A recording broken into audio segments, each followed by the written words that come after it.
제가 2번 강의를 했더니 할머니 한 분이 저한테 기가 막힌 시를 하나 저한테 주셨어요. 그래서 이거 읽으면서 시작하면 좋을 것 같아요. 제목은 허무입니다. 허무. 부생 모육 그 내가 태산보다 높고 큰데 청춘 남녀 많다지만 효자 효부 안 보이네. 시집가는 새색시가 시부모를 마다하고 장가가는 아들들은 살림나기 바쁘도다. 그러니까 아들 키워도 소용없다니까. 그냥 여우 같은 마누라 그냥 쫓아나가기 바쁘다 이거죠. 제 자식이 장난치면 싱글벙글 웃으면서 부모님이 훈계하면 듣기 싫은 표정이네. 시끄러운 아이 소리 잘한다고 손뼉치며 부모님의 회심소리 듣기 싫어 빈정대네. 제 자식이 오줌똥은 맨손으로 주무르나 부모님의 기침갈에 불결하여 밥 못 먹네. 과자 봉지 들고 와서 아이 손에 쥐어주고 부모 위에 고기 한 근 사올 줄을 모르도다. 애완동물 병이 나면 가축병원 달려가고 늙은 부모 병이 나면 그러려니 태어나고 10자식을 키운 부모 하나같이 키웠건만 10자식은 한 부모를 귀찮스레 여겨지네. 그래서 여기저기 다니면서 길에서 죽는다며요. 아들 많이 키우면은 그냥 이 집에 쫓겨가고 저 집에 쫓겨가고 가다가 자식 위에 쓰는 돈은 아낌없이 쓰건만은 부모 위에 쓰는 돈은 하나둘씩 따져보네. 자식들의 손을 잡고 외식함도 작건만은 늙은 부모 위에서는 외출 한번 못하도다. 좋은 것 같아요. 아주 요즘 우리 할머니들이 받는 서름을 기가 막히게 표현한 것 같아요.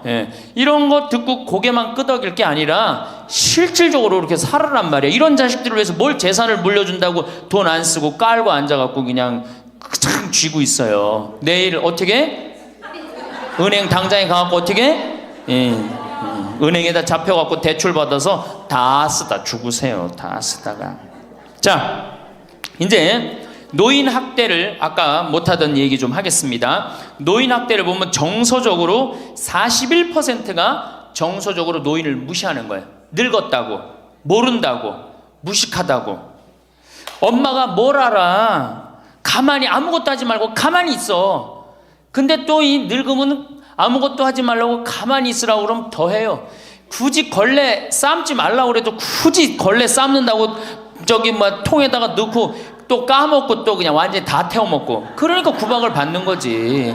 왜 하지 말라는 짓을 골라세요. 그거 하는 시간 있으면 어떻게? 나가서 놀아. 밥 한다고 그냥 또 쌀 씻어 얹어갖고 다 태우고 그러지 마시고. 자, 그 다음에 학대가 41%, 방임이 24%예요. 방임. 밥을 먹거나 말거나 방 청소를 해주지도 않고. 제가 봉송체 나가보면 당뇨병 걸린 할머니들 옷을 얼마나 안 입혔는지 냄새가요, 표현할 수 없는 냄새가 나요. 당뇨병 걸린 할머니들, 이 풍 걸려갖고 이렇게 누워있는 할머니들 집에 가보면은요, 냄새가 아주 묘한 냄새가 나요. 오줌 냄새, 똥 냄새, 군 냄새 막. 그래갖고 그냥 또 봉송체를 가보면은 다 자식 며느리 다 돈 벌러 가고 다 학교 가고 할머니만 혼자 있는 경우도 많아요. 그러니까 그냥 거기서 그냥 이불 속에서 그냥 있는 거예요. 참 그런 거 보면 참 마음이 안타깝죠. 이게 뭐 80, 90된 어머니한테 용돈 드린다는 것은 말할 것도 없어요. 말할 것도 없어요. 전 가끔 이 술이 들어오면은 아버지한테 드려요. 그럼 아버지가 양로원에 노인정에 가고 친구들이랑 먹고 아주 근사하게 고기도 제가 사다 드려요. 고기도 노인정에 친구들이랑 구워 먹으라고. 사실은 제가 아주 강조하는 거지만 여러분들은 자식들보다 누가 더 중요해요? 친구가 훨씬 중요해요. 전신 같이 먹어주고 화투 같이 쳐주고 같이 한탄 신세, 자기 신세 한탄 같이 들어주는 건 누구밖에 없어? 친구가 더 중요한 거야. 그러니까 손자들 용돈 줄 생각하고 그냥 꼬깃꼬깃 모아두지 말고 그 돈 꺼내갖고 어떻게? 친구랑 같이 칼국수 사 먹고 냉면 사 먹으란 말이에요. 제일 중요한 거예요. 이 노년의 유대라는 거는 노년의 유대 관계, 내가 집에서 돈 쓰기 싫어갖고, 사실 돈 쓰기 싫어갖고 안 나가는 할머니들도 많아요. 돈 아까워서. 그래갖고 그냥 집안에 가만히 있잖아요. 그 할머니는 완전히 고립되는 거예요. 내가 친구를 만나고 같이 걱정도 해주고, 아픈 친구에서 기도도 해주고, 또 아픈 친구 손잡고 평창에도 같이 와주고, 이게 살아가면서 치매 안 걸릴 수 있는 굉장히 중요한 길 중에 하나예요. 난 안 주고 안 받는다. 난 늙었으니까 안 주고 안 받는다. 그런 생각 하지 마시라는 얘기입니다. 세 번째는 이 할머니들이 어떻게 구박을 받냐? 구타야, 구타. 구타가 20%예요, 20%. 때리는 거예요, 때리는 거. 늙은 엄마, 늙은 아버지 때리는 거 말 안 들으면은 정말로 때리는 경우 참 많아요. 정말 기가 막힌 일이 지금 벌어지고 있는 거예요. 근데 이 기가 막힌 일이 왜 벌어져? 이유는 딱 한 가지야. 안 죽어서 벌어지는 거, 안 죽어서. 40살에 죽고, 50살에 죽고, 60살에 죽으면은 이런 구박 받아요, 안 받아요? 이게 70도 살고, 80도 살고, 90도 사니 이게 자식들이 지치는 거예요. 그러니까 자식들이 나를 좀 무시해도 섭섭해 할 게 없어요. 이제 이렇게 이 보너스 인생 요거는 누가 책임져야 돼? 내가 책임져야 돼요. 내가 똑똑해져야 된다는 얘기야. 그래서 정규 학교를 만들어야 돼요. 60 넘어갖고 64살까지 학교 다니게 해갖고 이거 졸업한 사람만 100살까지 살게 해줘야 돼. 이거 졸업 안 하면은 뭐 어디로 보내든지 해야지. 이게 그냥 바보같이 살면서 자식들도 원수되고 본인들도 고통스럽고 그냥 마지막 인생을 그렇게 미움, 원망, 저주 속에서 살다가 죽으면 천당 갈 것 같아요? 못 갈 것 같아요? 행복한 상태에서 죽어야지 천당 가요. 요한 바오로 2세 교황님, 난 천당 100번 가고도 남은 분이라고 생각해. 왜? 죽으면서 뭐라고 그랬어요? 나는 행복했다, 니네들도 행복해라, 그러고 가셨잖아. 그러니 천당 가시죠. 정말로 이 세상에서 하느님 나라같이 산 분이 천당 가는 거예요. 그러니까 우리 할머니들 지금 중요한 건 웰빙 그러는데 누구 웰빙이 제일 중요해? 할머니 할아버지도 웰빙이 제일 중요한 거야. 나머지 20%는 어떻게 하느냐? 네 번째 노인 구박은 늙은 부부가 서로 구박하는 거야. 늙은 부부가 서로 죽으라고, 나가 죽으라고, 너 그러려면 나가 죽으라고. 늙은 부부가 처음 시집 올 때 다섯 곧했던 마누라가 나이를 먹을수록 거칠어지죠. 그렇죠? 얌전해지긴 뭐가 얌전해? 지금 우리 할머니들 할아버지들한테 얌전해, 안 얌전해요? 막 소리 지르고 그러잖아요. 오히려 누가 얌전해? 할아버지들이 얌전해져. 늙으면 이상하게. 그러니까 할아버지들이 여성스럽고 할머니들이 남성스러워져요. 그냥 어떤 할아버지가 이제 나이를 먹으면 먹을수록 이 기가 죽어갖고 할머니가 말을 안 듣는 거야. 저녁을 먹으려고 그러는데 안방에서 마누라 오늘 저녁 뭐 했어? 국은 뭐 끓였어? 근데 아무 대답이 없는 거. 부엌에서 딸그락 소리는 들리는데. 그래갖고 이제 안 그래도 이제 할머니가 자기를 무시하는 것 같다고 막 화가 나는데 대답을 안 하니까 날 진짜 무시하는 것 같잖아. 그래갖고 이제 거실에 나가고 또 얘기했어요. 마누라 오늘 저녁 뭐 했냐니까 국 뭐 끓였어? 그런데도 딸그락 소리는 들리는데 아무 대답이 없는 거예요. 그래갖고 이제 너무 열받아갖고 부엌에 가갖고 이제 소리를 지르는 거야. 아니 오늘 저녁 뭐 했는데 왜 무시 안 하냐고? 왜 대답을 안 하느냐고? 그랬더니 할머니 하시는 말씀이 내가 콩나물국이라고 3번이나 대답했는데 왜 이렇게 자꾸 떠드느냐고.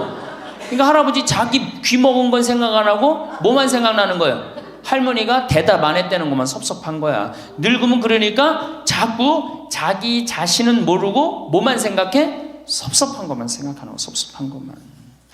이게 서로 이해하고 감싸줘도 전차를 판국인데, 이게 서로 구박하면 되겠어요? 이제는 누구밖에 없어? 할머니, 할아버지들밖에 없어요.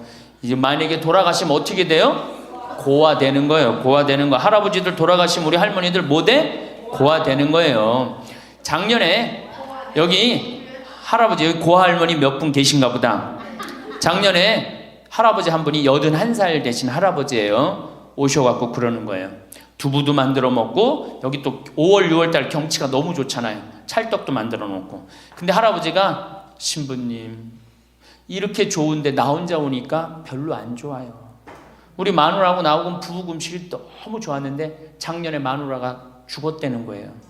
그런데 더 여기 오니까 더 쓸쓸해 되는 거야.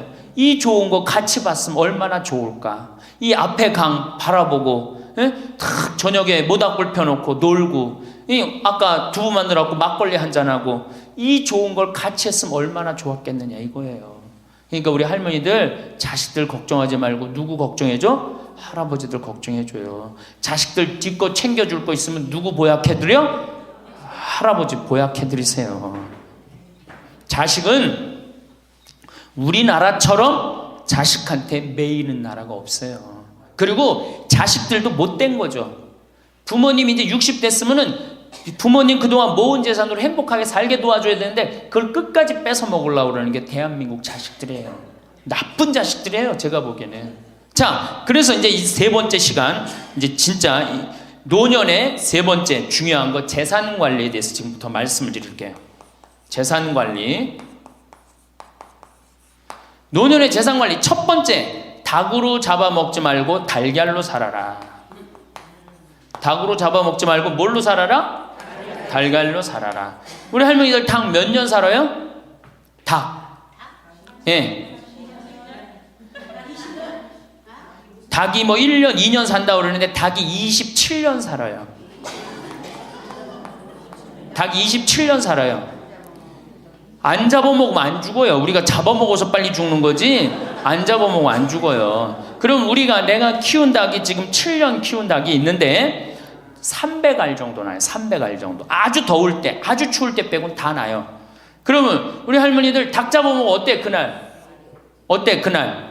좋잖아요. 닭다리도 뜯어먹고 국물도 먹고 그 배 갈라갖고 찹쌀도 넣고 그냥 거기서 찹쌀도 먹고 다음날 있어요 없어요?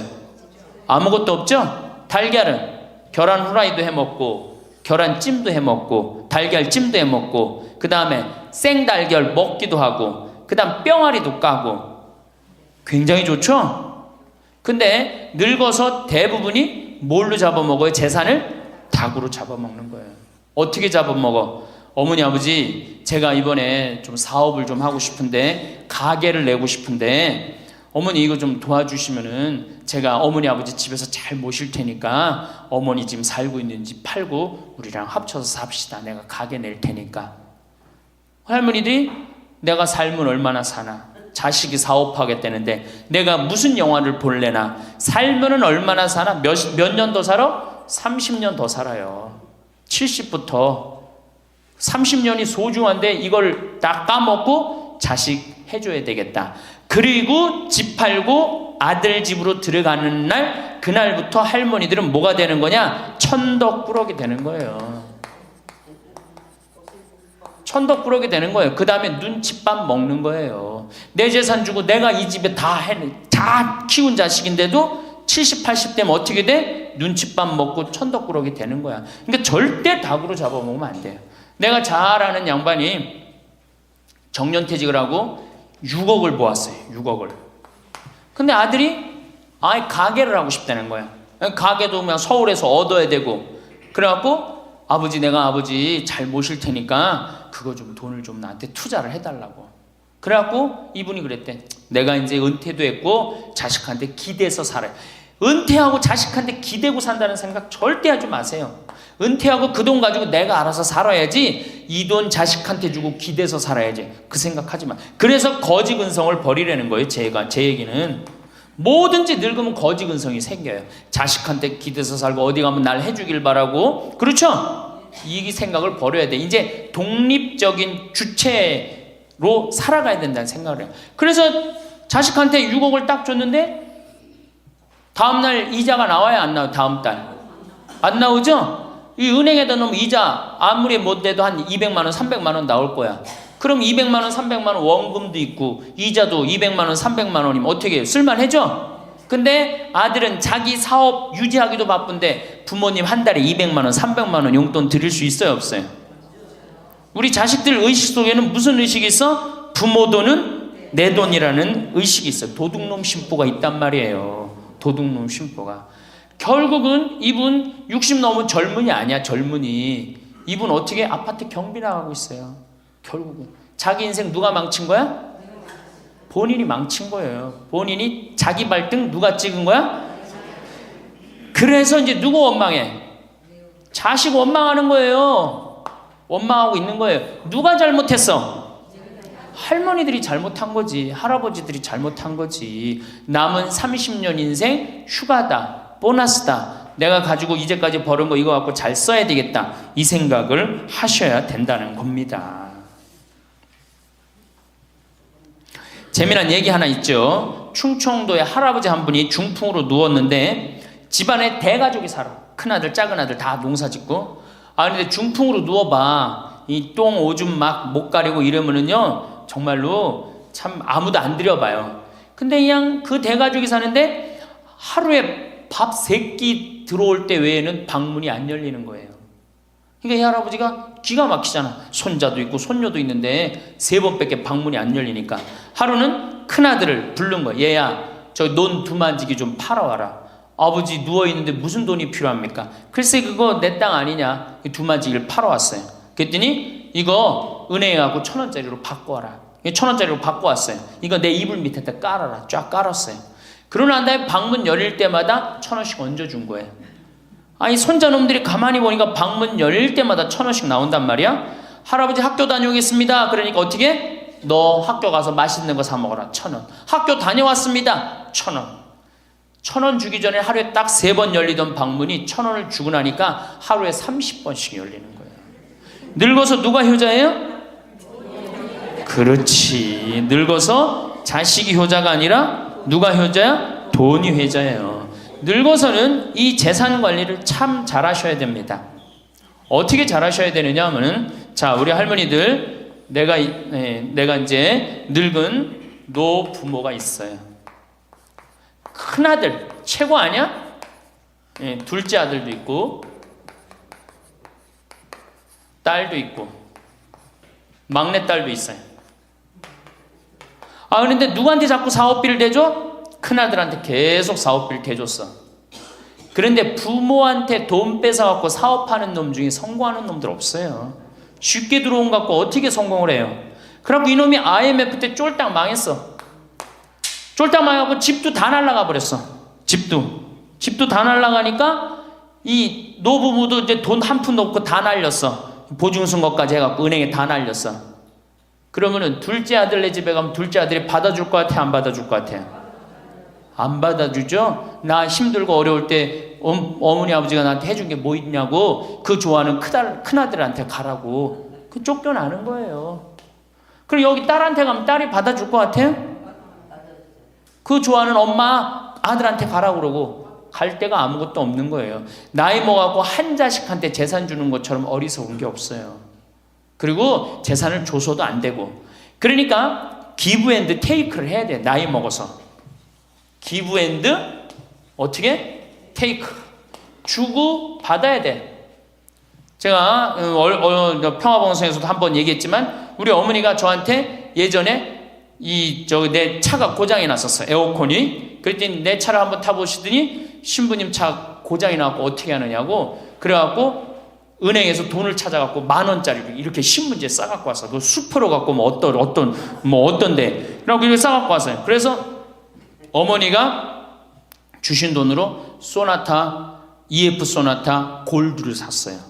그러니까 내가 어머니가 나한테 그 엄청난 좋은 차를 사줬기 때문에 난 지금 어머니한테 용돈 드리는 거 하나도 아깝지 않아요. 아깝지 않을 뿐더러 지금 내가 용돈을 앞으로 10년을 드려도 못 갚아요. 그러니까 기브 앤드 테이크야. 우리 누나도 어머니가 차를 한 대 사줬어요. 누나도. 그래갖고 어머니가 강원도 놀러 가고 싶다. 언제든지 모시고 와. 왜? 차 사줬으니까. 지리산 놀러 가고 싶다. 그럼 언제든지 모시고 가요. 기브 앤드 테이크예요. 큰아들, 딸이 대학에 들어갔어요.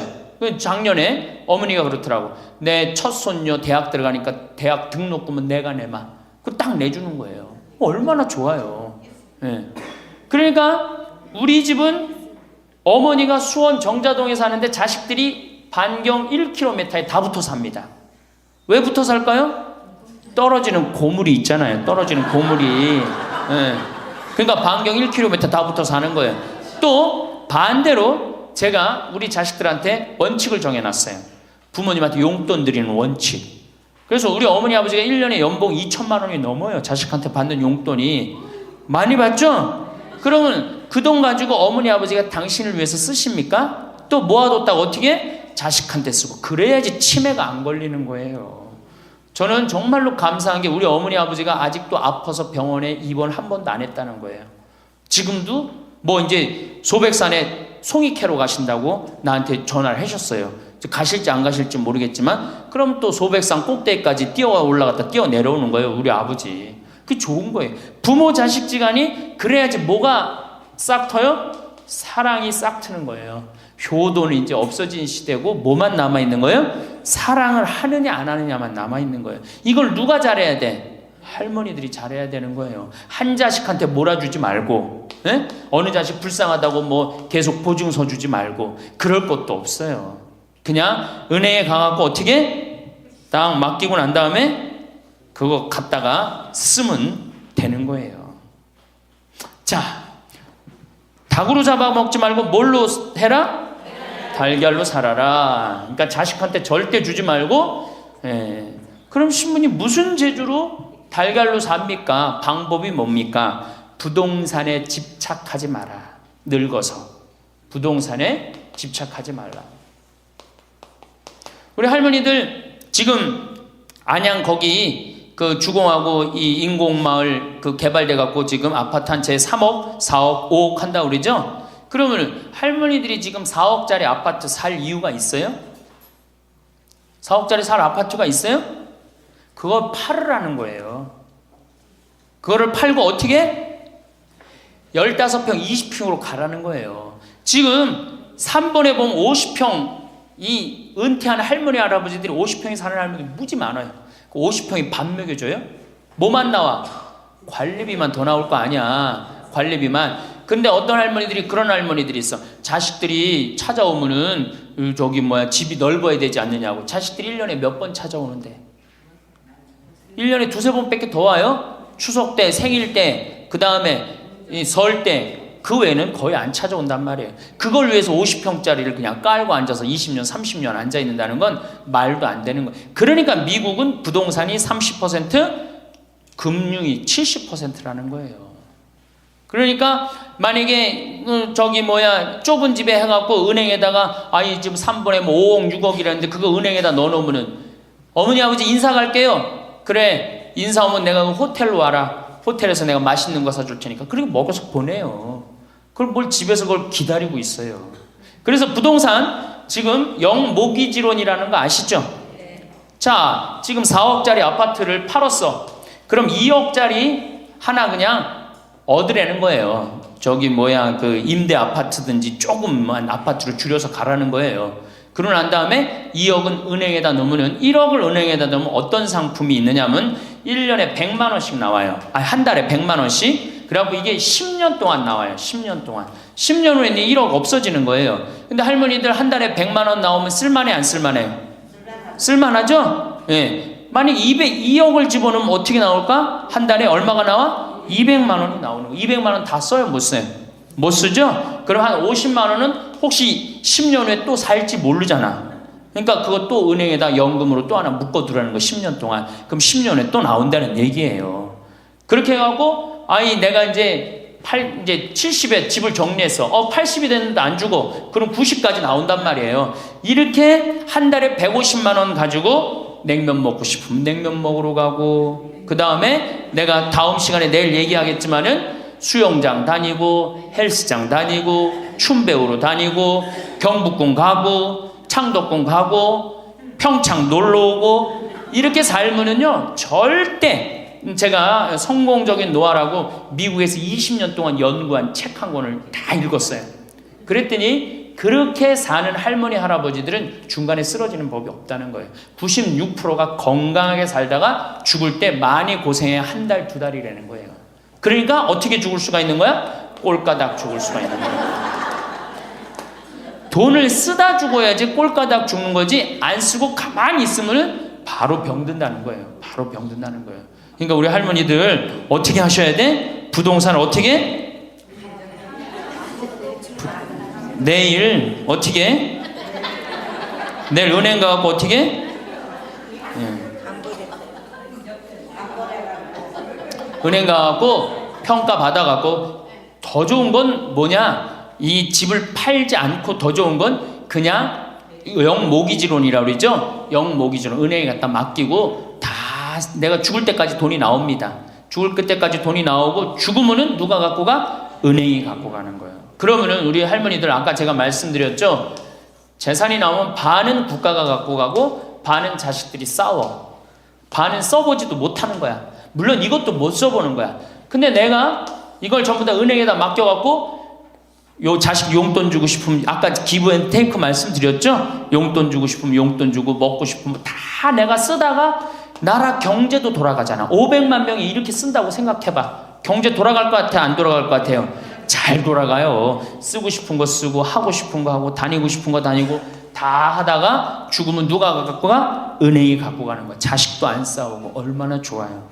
그러니까 닭으로 잡아먹지 말고 뭘로 살아라? 달걀로 살아라. 그 다음에 부동산에 집착하지 말아라.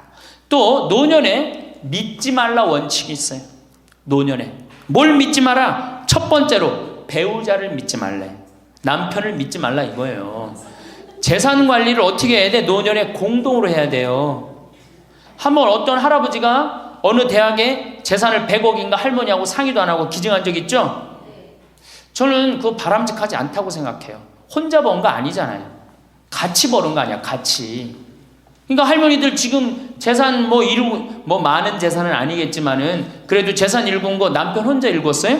아니죠? 근데 남편이 할머니하고 상의도 없이 둘째 아들 보증 딱 써주고 왔어. 근데 그게 싹 날라가 버렸어. 그러면은 남편 보면 미워요, 안 미워요?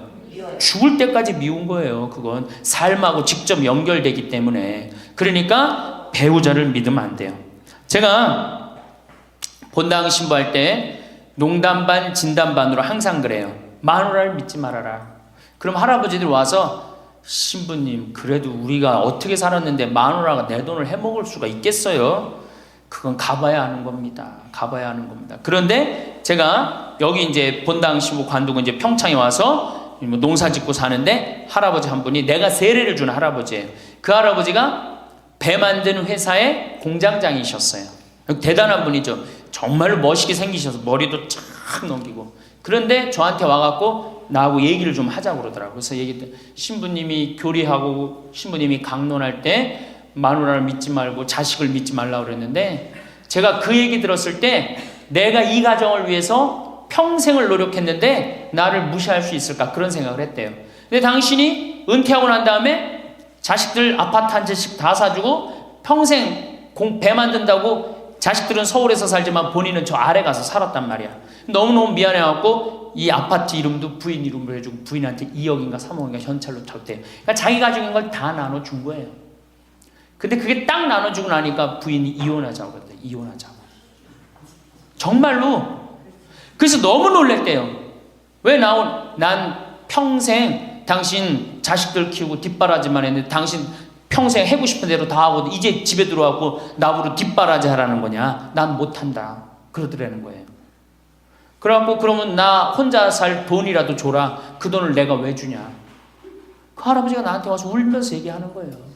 절대 배우자를 믿으면 안 돼. 우리 어머니가 한 6년 전인가 아버지가 이렇게 자식들이 용돈 주면 이렇게 통장에 돈을 모아두는 통장이 있어요. 한 500만 원인가 600만 원 모아졌는데 어머니가 꼬신 거예요. 70이 돼서 여보 우리 살면 얼마나 사냐. 우리 수의나 좀 하나 해두자. 당신 거 내 거 나중에 자식들 불편하지 않게. 그럼 우리 아버지 또 착하니까 이제 갚는다고 어머니가 뭐 3월인가 4월에 돈 나오는 게 있으니까 1월 달에 수의하자고. 그래갖고 아버지가 줬대요. 갚는다고 그래서. 지금도 아직도 안 갚았어요. 지금도. 이 마누라를 믿으면 안 돼요. 마누라를 믿으면. 그리고 또 한 가지 중요한 거. 수의해놨는데 지금 6년 전인가 7년 전에 600만 원인가 700만 원짜리 2분 수의해놨는데 그거 지금 죽지도 않고 그거 장롱에서 썩고 있어. 썩고. 제발 그런 짓 하지 마세요. 수의는 왜 안 한? 내가 지금도 그래. 그 600만 원 거 갖고 먹는 거 사 먹었으면은 무지하게 사 먹었을 거야. 동네 할머니들 다 사주고 멋있게 살았을 거야. 그런데도 어떻게 죽지도 않을 거면서 그런 거 해도. 우리 어머니 아버지는 뭐 제가 이거 장담하는 건 좀 그렇지만 지금 근력으로는 최소한 10년은 더 사세요. 그러니까 20년 후에 죽을 수위를 이른해 해둔다는 게 말이 돼요? 안 되는 거지. 그러니까 우리 할머니들 외로우니까 동네에서 막 뭐 화장지도 주고 뭐 바가지도 주고 그냥, 그리고 결정적으로 한 방에 싹 해가는 거 뭐 비싼 거 하나 다 그냥 사기당하고 그러는 거야. 참, 그래서 공부해야 되는 거예요. 그래서 정규 학교가 필요해 되니까 4년제.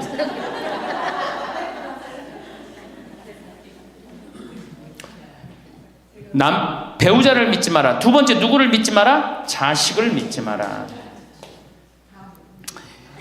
올해 아주 재미난 통계가 하나 나왔어요.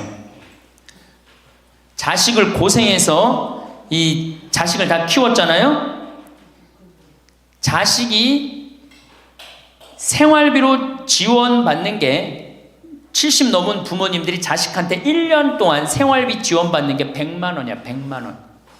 40%의 부모님들이 자식한테 1년에 100만 원 지원받아요. 100만 원 지원받으면 한 달에 얼마일까요? 7만 원도 안 돼. 8만 원, 8만 원. 대학 졸업한 자식이 지원해 주는 건 얼마일까요? 대학 졸업한 자식이 146만 원이에요. 대학 졸업한 자식이. 그러니까 대학 졸업한 자식은, 대학 안 졸업한 자식은 9만 원 정도 부모한테 대주고, 대학 졸업한 자식은 11만 원, 2만 원 정도 대주는 거예요. 대학 보내나 안 보내나 늙어서는 어떻게? 똑같아. 그러니까 내가 자식 대학 보냈다고 호강할 거다, 그런 생각하지 말라는 거예요. 자식들이 투자는 저희에게 맡기시고 당신은 인생에 투자하십시오. 딱 쪽박 차기 쉬운 얘기예요. 지금 시대가 어떤 시대인데. 그래서 노년은 투자하는 시기가 아니라 뭐 하는 시기야? 관리하는 시기예요. 투자하는 시기가 아니라 관리하는 시기야. 노년은. 그러니까 우리 할머니들은 내가 가지고 있는 걸 얼마나 관리하느냐에 따라서 삶이 결정돼. 그리고 이 투자라는 거 재미난 얘기 하나 해줄게요. 또, 자, 미국이 인베스트 뱅크라고 그래. IB 은행이라고 그래요. 투자 은행이라고 그래. 미국 놈들이 우리나라 IMF 터졌을 때 자기네들 은행에서 투자 막 해갖고 우리나라 거 다 싼 값으로 다 사갔죠? 그 놈들 지금 어떻게 됐어요? 지금 미국이 어떤 꼴 나요? 10년 전 우리나라 꼴 똑같이 나왔고 나라 도산하게 생겼어요. 미국이. 투자라는 건 위험한 거예요. 투자라는 건. 이게 자본주의가 결코 좋은 게 아니에요. 자본주의가. 이 도둑놈들이지. 돈 모아갖고 가난한 거 뺏어갖고 열심히 일궈놓은 거 다 뺏어가고, 이게 현대 자본주의야. 좀 어려운 얘기하면 신자유주의라는 거야. 이건 뭐 알 필요도 없지만 하여튼 굉장히 나쁜 거예요. 미국 놈들이 주장했던 거고, 누가 반대한 거야? 요한 바오로 2세 교황님이 철저하게 반대하고, 지금 베네딕토 16세 교황님도 철저하게 반대한 게 바로 신자유주의예요. 신자유주의라는 게 뭐냐? 미국에 돈 많은 놈들이 우리나라 회사 살 수 있는 거. 그게 신자유주의예요. 그러니까 이 벽을 없앤 거예요. 나라의 벽을 없애갖고. 그런데 그 놈들이, 투자한 놈들이 지금 어떻게 됐어? 쫄딱 망하게 생긴 거예요. 그러니까 지금은 어디든 내가 가지고 있는 걸 잘 관리하는 게 훨씬 중요한 거예요. 우리 할머니들 지금 뭐 어디 땅 사갖고 땅값 뛰면 뭐 하려고. 내가 아파트 지금, 내가 어떤 할머니를 보니까 83살인데 판교에 청약을 했어. 판교에 청약을. 그럼 83살 먹은 할머니가 판교에 청약한 이유는 오로지 뭐 하나야? 자식한테 물려주려고 그러는 거. 왜? 10년, 뭐 지금은 또 제도가 바뀐다고 그러지만 10년 동안 그 판매를 못하게 돼 있어요. 아파트를 한번 사도. 안타까운 거죠. 그거 할 돈 있으면 10년 동안 할머니 시컨 쓰다 죽어야 되는데, 죽으면서까지 누구 생각하는 거? 우리는 자식들 생각하는 거야. 참. 근데 그 자식들이 그런 부모를 안 하냔 말이야. 아까 시 읽은 것처럼 자식 위에 쓰는 돈은 아낌없이 쓰건만은 부모 위에 쓰는 돈은 하나둘씩 따져보내. 자식들의 손을 잡고 외식함도 잡건만은 늙은 부모 위해서는 외출 한번 못하도다. 또 얘기하잖아. 애완동물 병이 나면 가축병원 달려간다. 그러니까 우리 할머니가 10번째라고. 맞아요. 그 자식들한테 뭘 그렇게 해 대냔 말이야. 제발 그러지 마세요. 다 쓰다가 남으면 누구한테 갖다 줘? 한시모님한테 갖다 줘. 한시모님한테. 한시모님한테 갖다 주기 싫으면 나한테 갖고 오든지, 아니면 나한테 갖고 오기 싫으면 어디에 갖다 줘? 복지시설에 갖다 주고 돌아가세요. 자식한테 주지 말고.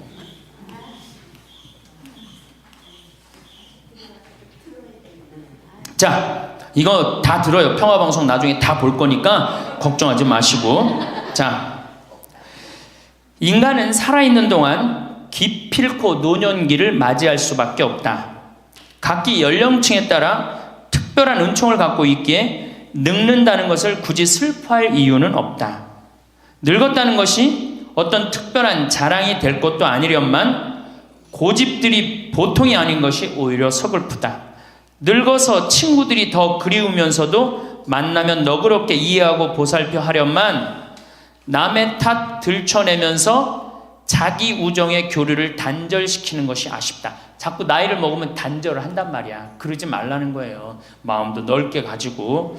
살아온 길이 각기 다르기 때문에 너와 내가 서로 다름을 깊이 인정하여야 하지만 자기만의 삶의 길이 옳은 것인양 우쭐대는 모습이 우습다. 늙어서는 새롭게 만나게 되는 사람도 점점 적게 된다는 것을 알고 만났던 사람들에게 더욱 애정을 쏟으면서 만났던 것을 아름다움으로 간직하고 소중하게 여겨야 한다. 그러니까 우리 할머니들 비산동 성당에서 10년, 20년 같이 다 사귀어왔던 친구 아니에요? 그러니까 누구한테 더 각별해야 돼? 친구들한테 더 각별해야 된다는 거예요. 지난 세월의 삶이 소중한 것이고 거룩한 것이기 때문에 지금 흐르는 이 순간들을 정성을 들여 값지게 살아야 한다. 그러니까 지금 값지게 살아야 된다는 거예요. 값지게. 예. 그 구리에 있는 성 베드로 대학이라는 구리 성당에 있는 성 베드로 성당에 강의를 갔어요. 그랬더니 강의하기 전에 할머니들이 다 일어나더라고. 봉사자들이 딱 앉더니 수업하기 전에 한 번씩 노인 10계명을 딱 하는데 그분들이 정한 것 같아. 근데 너무 멋있더라고. 그래서 요거 읽어 한번 드릴게요. 1. 당황해하거나 성급해하지 말고 뛰지 말라.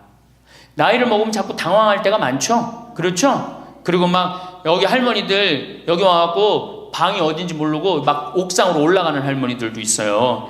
그런데 그럴 때 어떻게 당황해하지 말고 성급해하지 말고 물어보면 돼. 근데 나이를 먹으면 자꾸 당황을 하고 성급해. 그리고 안 되면 그 다음에 신경질을 부려요. 왜 이러느냐고. 할머니들 아까 저 밑에서 여기 위에 올라올 때 힘들었어 안 힘들었어요? 그 여기 모든 할머니들이 우리 계단에 올라올 때 막 승질을 내. 힘들다고. 이렇게 꼭대기에 있느냐고. 관광버스 여기까지 끌고 올라오지 왜 우리를 저기 밑에서 내려놓냐고.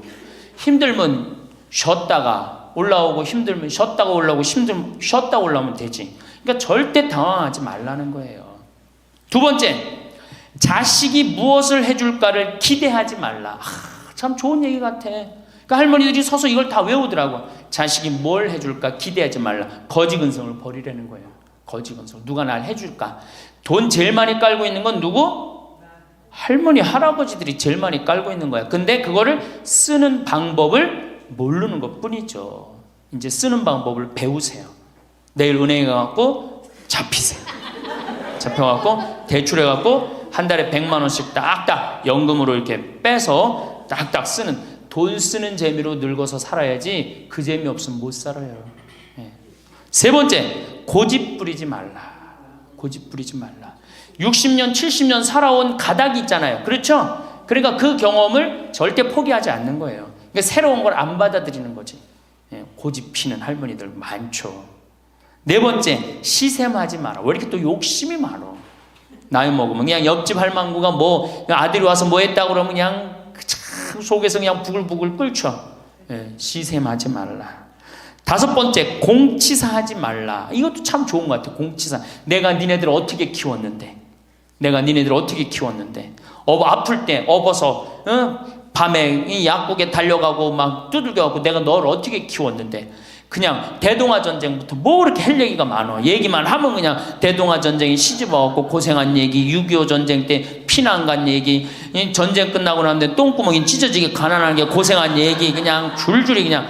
어떤 할머니는 비산동에 있었던 그 할머니는 아마 돌아가셨을 거야. 굉장히 나이 먹은 할머니인데 고해소에 들어오면요 3공학에 잘못한 거, 4공화국에 잘못한 거, 5공화국에 공화국별로 죄를 고백해요.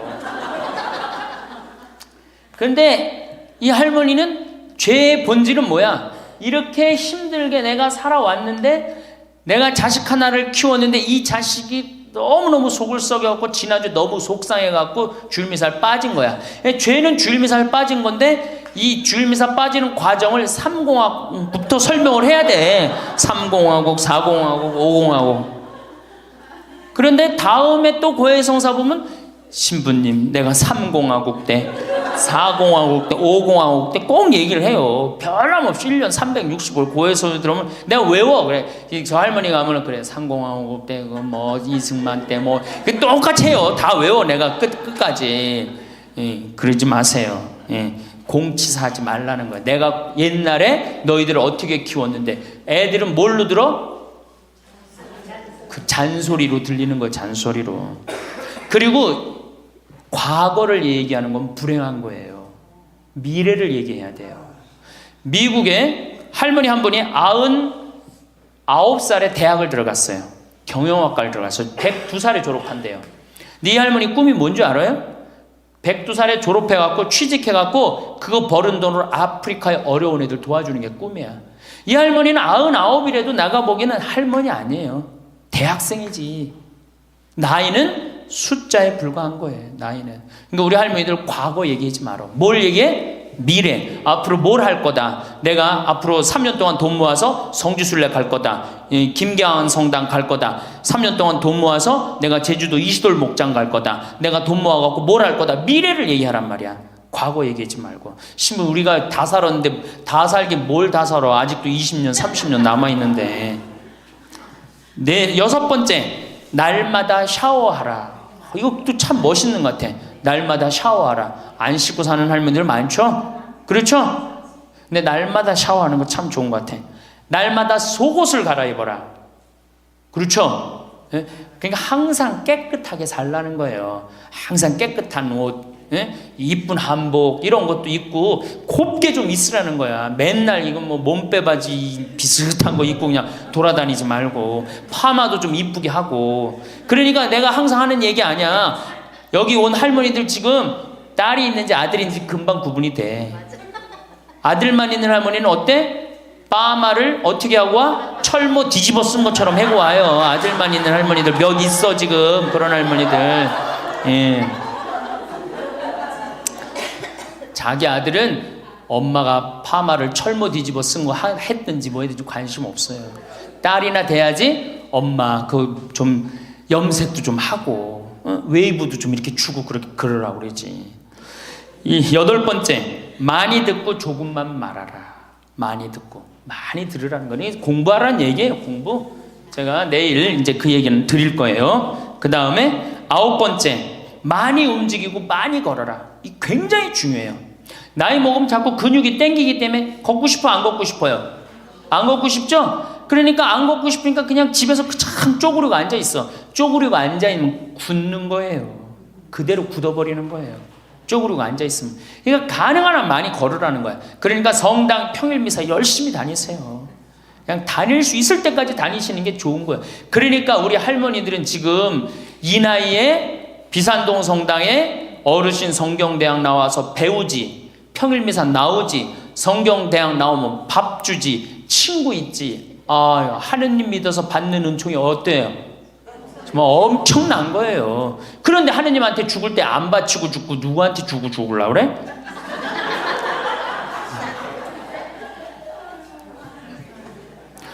외국의 신앙이 깊은 사람들은요, 죽을 때 다 교회에 기증하고 죽어요. 신앙이 깊은 사람들은 자식한테 물려준다는 생각이 없어요. 우리나라처럼 이렇게 자식한테 매이는 나라가 없어요.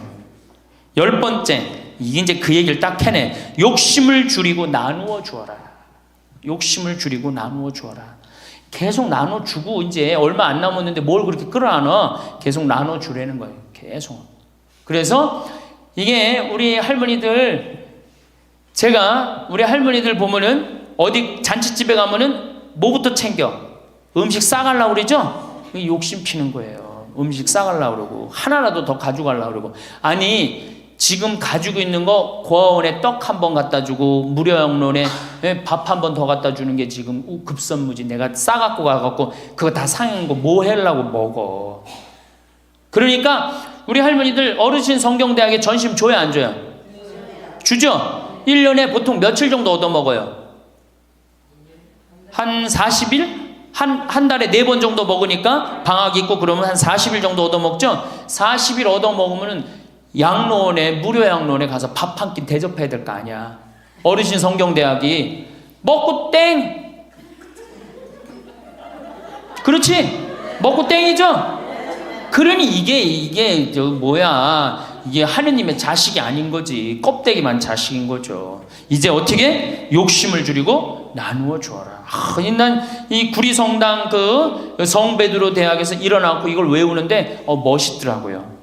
그러니까 우리 할머니들도 이렇게 노년을 멋있게 사세요. 내일은 노년을 어떻게 하면 멋있게 사느냐, 정말 내일은 제대로 제가 내일 말씀을 드릴 거예요. 그래서 우리 할머니들 이제 이거 끝나고 여 바깥에 지금 이제 모닥불 피고 놀 거죠? 네, 모닥불 지금 펴줄 거야. 그 모닥불 피면은, 자, 우리 젊은 사람들한테 이 남은 이 지금 30년 40년이 소중해? 지금 10년 남은 할머니들이 소중해? 10년 남은 할머니들이 소중해지. 그러니까 오늘 밤에 모닥불 펴줄 테니까 이 밤을 불살르라고.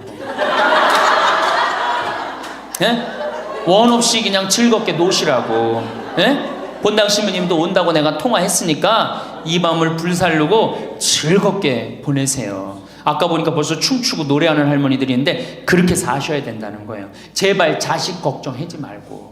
자식 걱정한들 해결해 줄 수도 없고 자식의 마음에 담지도 않아. 근심 걱정 다 털어버리고 어떻게? 모닥불 펴놓고 이 밤을 불살르시기 바랍니다. 여러분, 황창현 신부님 말씀 어떻게 들으셨나요?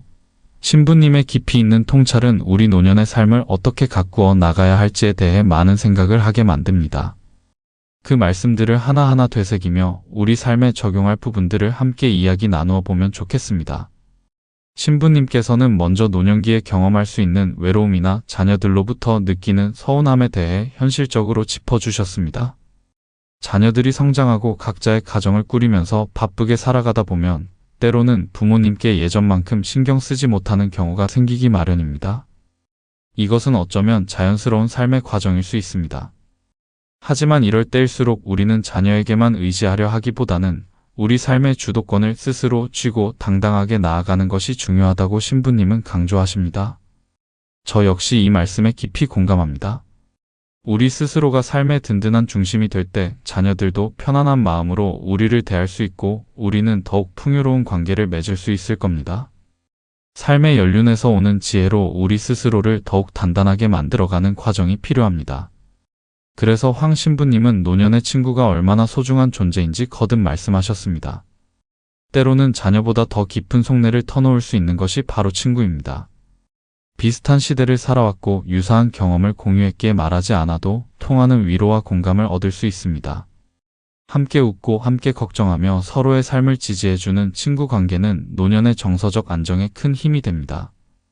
지금부터라도 오랜 친구들과의 관계를 더욱 돈독히 하고 새로운 만남에도 마음을 열어 좋은 것을 만들어가는 노력이 우리 삶을 더욱 윤택하게 할 것입니다. 이는 마치 마음에 따뜻한 온기를 불어넣는 것과 같습니다. 경제적인 안정 역시 행복한 노년의 중요한 기반이 됩니다. 신부님께서는 평생을 바쳐 이룬 재산을 자녀에게 미리 전부 물려주기보다는 알을 낳는 암탉처럼 지혜롭게 운용하여 안정적인 생활을 유지하는 것이 현명하다고 조언하셨습니다.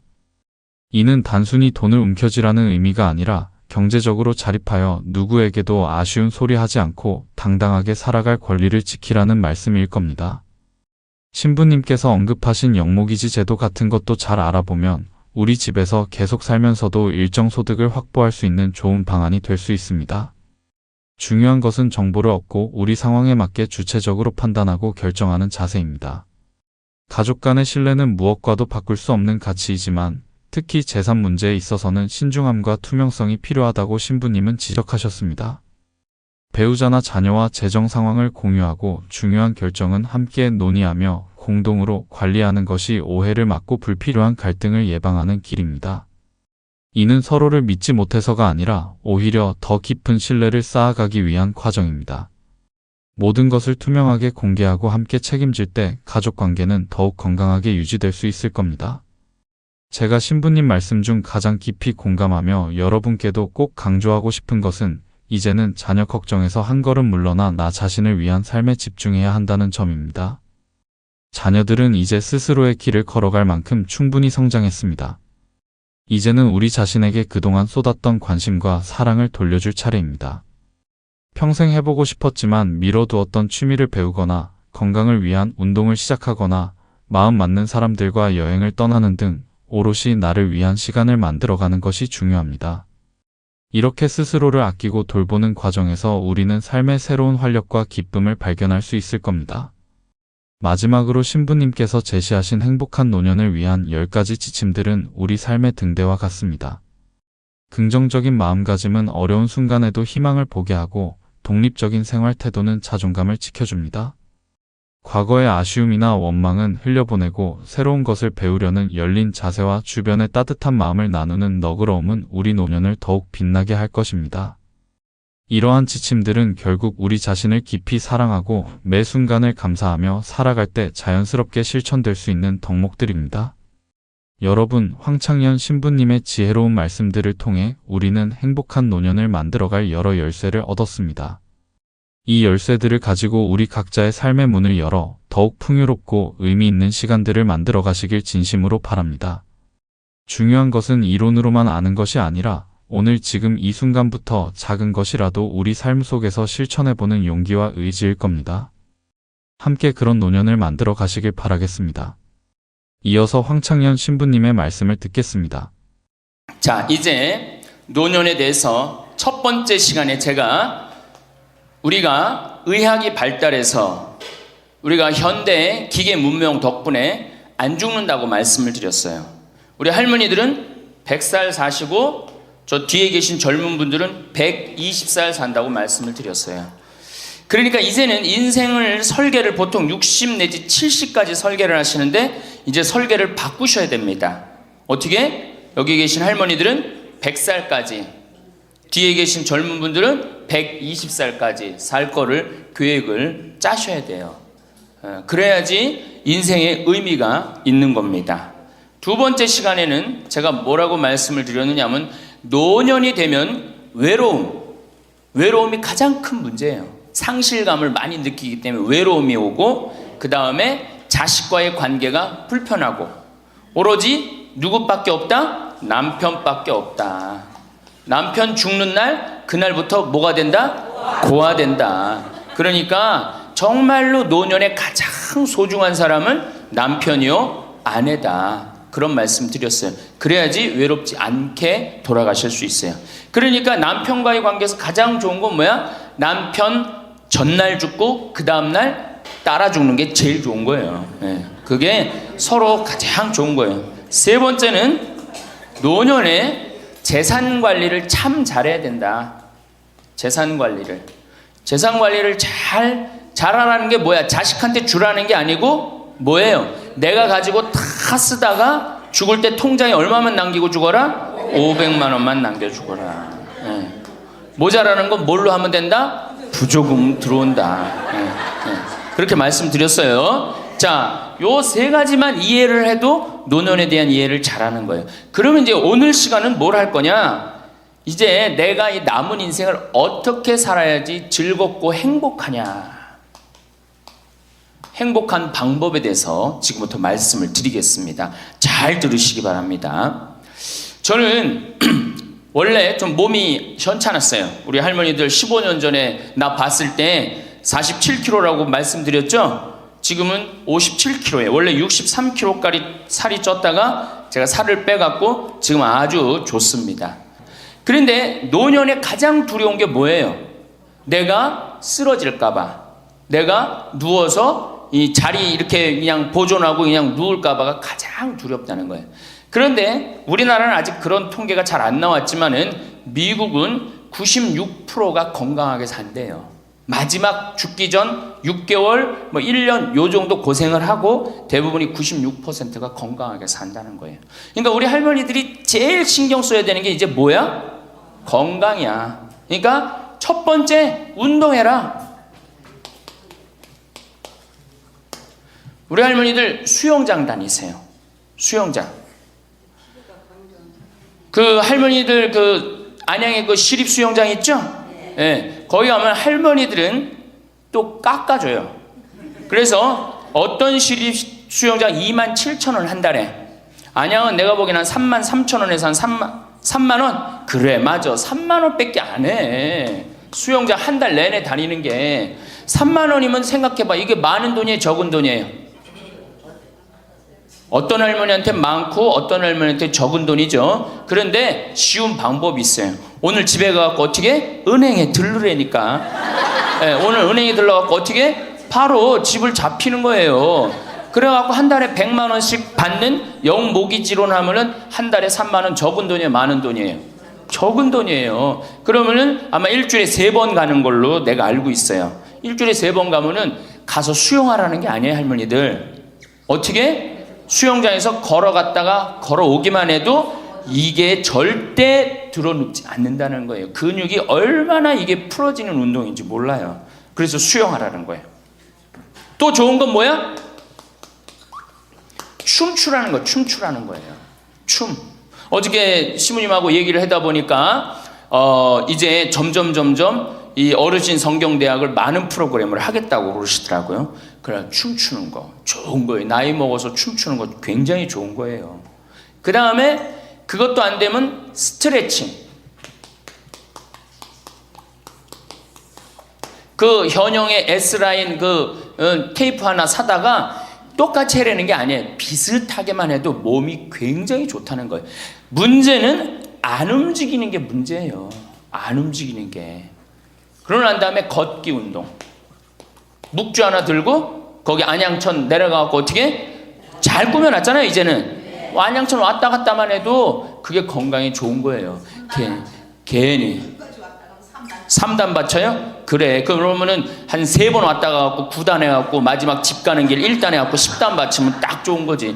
보통 5단 받치는데 한 25분 정도 걸리잖아요. 그러니까 이게 걷는 운동이 굉장히 중요해요. 제가 우리 할머니들을 위해 강의를 하기 위해서 읽은 책인데 여기에 아주 재미난 글이 나와요. 잘 들어보세요. 91살인, 자, 여기 91살 손 들어보세요. 없죠? 90살 넘은 분들? 91살인 에드워드의 예를 들어보자. 에드워드는 86살 때까지 평생 동안 하루도 운동을 한 적이 없다는 거예요. 86까지. 운동 안 하는 사람들 많죠. 우리 할머니들도 운동 전혀 안 하는 분들 있죠. 그러니까 86까지 평생 운동을 한 번도 한 적이 없대.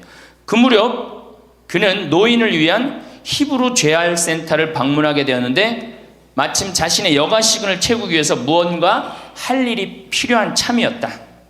그는 건강한 삶이라는 노인을 위한 웨이트 트레이닝을 중심의 운동 프로그램을 등록하게 됐다. 웨이트 트레이닝이 뭐냐면은 엽기 들고 이러는 거, 그런 거예요. 할머니 예도 나와요. 할머니 예도. 86살 먹은 할머니 예도 나오는데, 어쨌든 비록 그는 말초신경 장애로 인해서 다리 감각을 많이 상실한 심각한 상태였어. 99이면 생각해봐. 다리도 쩔뚝거리고 걷고 그렇겠죠? 그러니까 말초신경이 다 무너진 상태야. 일주일에 3번씩 다리 밀기 하는 거 있어요. 다리 밀기 하는 거, 무릎 뻗기, 다리 구부리기, 그 다음에 가슴 밀기, 이걸 기구 운동을 한 거야. 그러니까 그 웨이트 트레이닝을 한 거죠. 그는 다리 통증이 있어서 다리 밀기 기구는 한 번에 한 다리씩만 했어. 2다리를 못하고 한 다리씩만 했어. 남들이 보면 바보 같았겠죠. 그는 몇 살이든지 더 강해지고 더 좋아질 수 있어요. 운동을 시작하면서 기분이 좋아졌고 강해졌어요 라고 이야기합니다. 일단 시작하면 활력으로 가득 차게 될 것입니다. 웨이트 트레이닝으로 걷는 게 많이 나아졌고 기분도 더 좋아지고 잠도 더 잘 자고 식사도 더 잘하게 되었습니다. 운동을 시작하고 인생이 달라졌다는 거예요. 91살에. 생각해봐. 91살이면 뭐 기다리는 때야? 이제 관에 들어갈 것만 기다리는 때라고 생각하잖아요. 그렇지 않다는 거예요. 죽을 때까지 사람 몸은 단련하면 건강해진다는 거예요. 이 할아버지 얘기 보세요. 그는 노인치고 너무 넓어진 가슴 덕분에 최근 한 행사를 위해서 새로 옷을 구입해야만 했다. 무슨 얘기냐? 웨이트 트레이닝을 하니까 91살에 어떻게 됐어? 가슴이 넓어져갖고 기본에 입던 양복을 못 입고 새로 샀다는 거예요. 91살에. 그러니까 나이 먹어갖고 제일 중요한 게 뭐야? 운동이야. 그러니까 할머니들 어떻게 오늘부터 운동을 하세요. 헬스장에 등록도 하고. 86살 먹은, 여기 이 책에 보면 86살 먹은 할머니가 헬스장에 등록을 해갖고 헬스를 하는데요. 인생이 완전히 달라진다는 거예요. 춤도 추고. 그러니까 우리 할머니들 어떻게? 수영장, 춤, 스트레칭, 걷기. 돈 없으면 걷기. 돈 없으면 걷기. 돈 좀 있으면 수영장. 집 하나 잡히면은 헬스장 등록할 수 있는 거예요.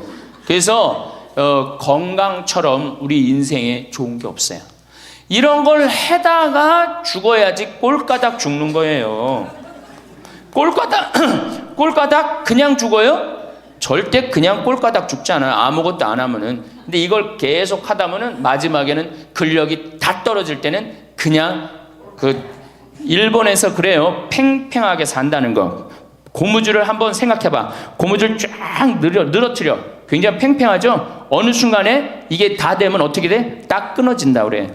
그래서 일본에는 고무줄처럼 팽팽하게 살다가 죽을 때는 탁 끊어져서 죽듯이 그렇게 죽지 않은 운동이 있어요. 일본도. 그러니까 나는 우리나라는 무슨 운동? 꼴까닥 운동. 꼴까닥 운동을 난 하고 싶어요. 꼴까닥 죽고 싶으면 수영도 하고 춤도 추고 스트레칭도 하고 걷기도 하고 헬스도 하라는 거예요. 체조 좋죠.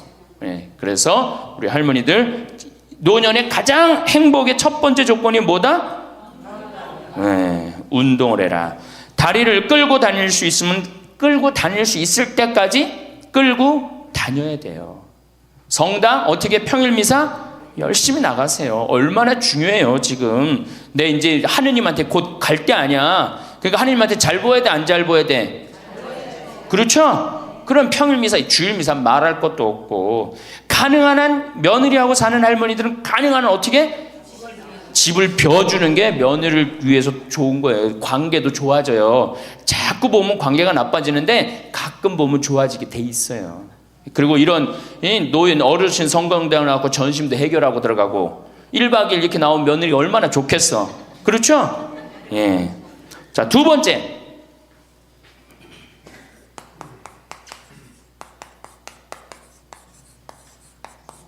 우리나라 사람들이 진짜, 우리나라 할머니들이 진짜 못하는 게 뭐예요? 봉사예요. 미국은 노인이 3,300만인데 대부분이 봉사활동을 한다는 거예요. 심지어는 봉사활동 단체에 등록된 인원이 4천만 명이라는 거예요. 인원은 3,300만 명인데 등록된 인원은 4천만 명이라는 거. 한 군데만 봉사한다는 거 아니죠. 두 군데, 세 군데 봉사한다는 거예요. 그러니까 미국은 노인들 때문에 돌아간다는 거예요. 노인들 때문에. 근데 우리나라는 노인들, 봉사하는 노인들이 몇 명이나 돼요. 그러니까 우리가 그만큼 이기적으로 사는 거예요.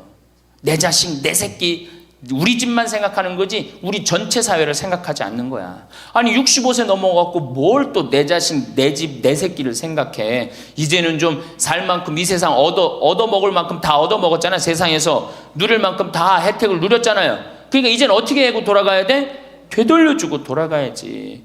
저는 제가 경복궁을 갔는데 그 얘기도 조금 있으면 말씀드리겠지만 할아버지 한 분이 나와서 해설을 하시는 거예요. 봉사하시는 거예요. 그러니까 일본어로 하시더라고. 일본 사람들 오니까 일본어로 막 봉사활동 하는 거예요. 너무 멋있어요. 그러니까 우리 할머니들도 내가 봉사활동, 독일은 할머니들이 이 인형 눈 붙여갖고 3천만 달러를 모았어요. 3천만 달러면 300억이야. 눈 붙여갖고 어떻게? 우리는 눈 붙여갖고 돈 모으면 어떻게? 손자 용돈 주죠? 아프리카에 병원 짓는데 기부했어요. 그러니까 노년이 돼갖고 얼마나 의미 있게 살 수 있어. 봉사활동 할 수 있는 거. 그러니까 우리 할머니들 봉사활동 하십시오. 우리나라 그제도 말씀드렸지만 자식한테 매달려서 자식 걱정하는 게 70%가 넘어요. 그러니까 이제는 뭐 하셔요? 봉사활동 하세요. 봉사활동. 성당에서도 나와갖고 주보 접기, 뭐 할 일 얼마나 많아. 청소하기, 성당 꽃밭 가꾸기.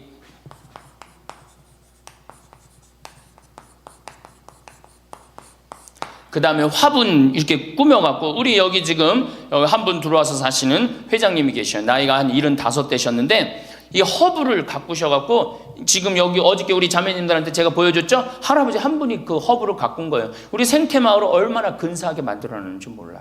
그러니까 우리 할머니들 분갈이도 배우고 꽃도 키우는 것도 배워갖고 허브 키우는 것도 배워갖고 성당에 화분도 참 이쁘게 해놓고 시간 너무너무 많은데 뭐 할 거야 그 많은 시간. 뒷방에 쪼그리고 앉아갖고 대동아 전쟁부터 인생 복귀하고 앉아있는 시간, 그 시간 있느니 뭐 하는 게 나아? 봉사활동하는 게 나아요. 그래서 화분도 키우고 꽃도 키워갖고 성당 계단 올라가는 것도 놓고, 그게 얼마나 할 일이 많어. 원망하고 자식이 난 냉면 언제 큰아들이 사줄래나 둘째 아들이 사줄래나 막내딸이 사줄래나 그런 거 원망이나 하지 마시고. 세 번째, 일을 놓지 말아라.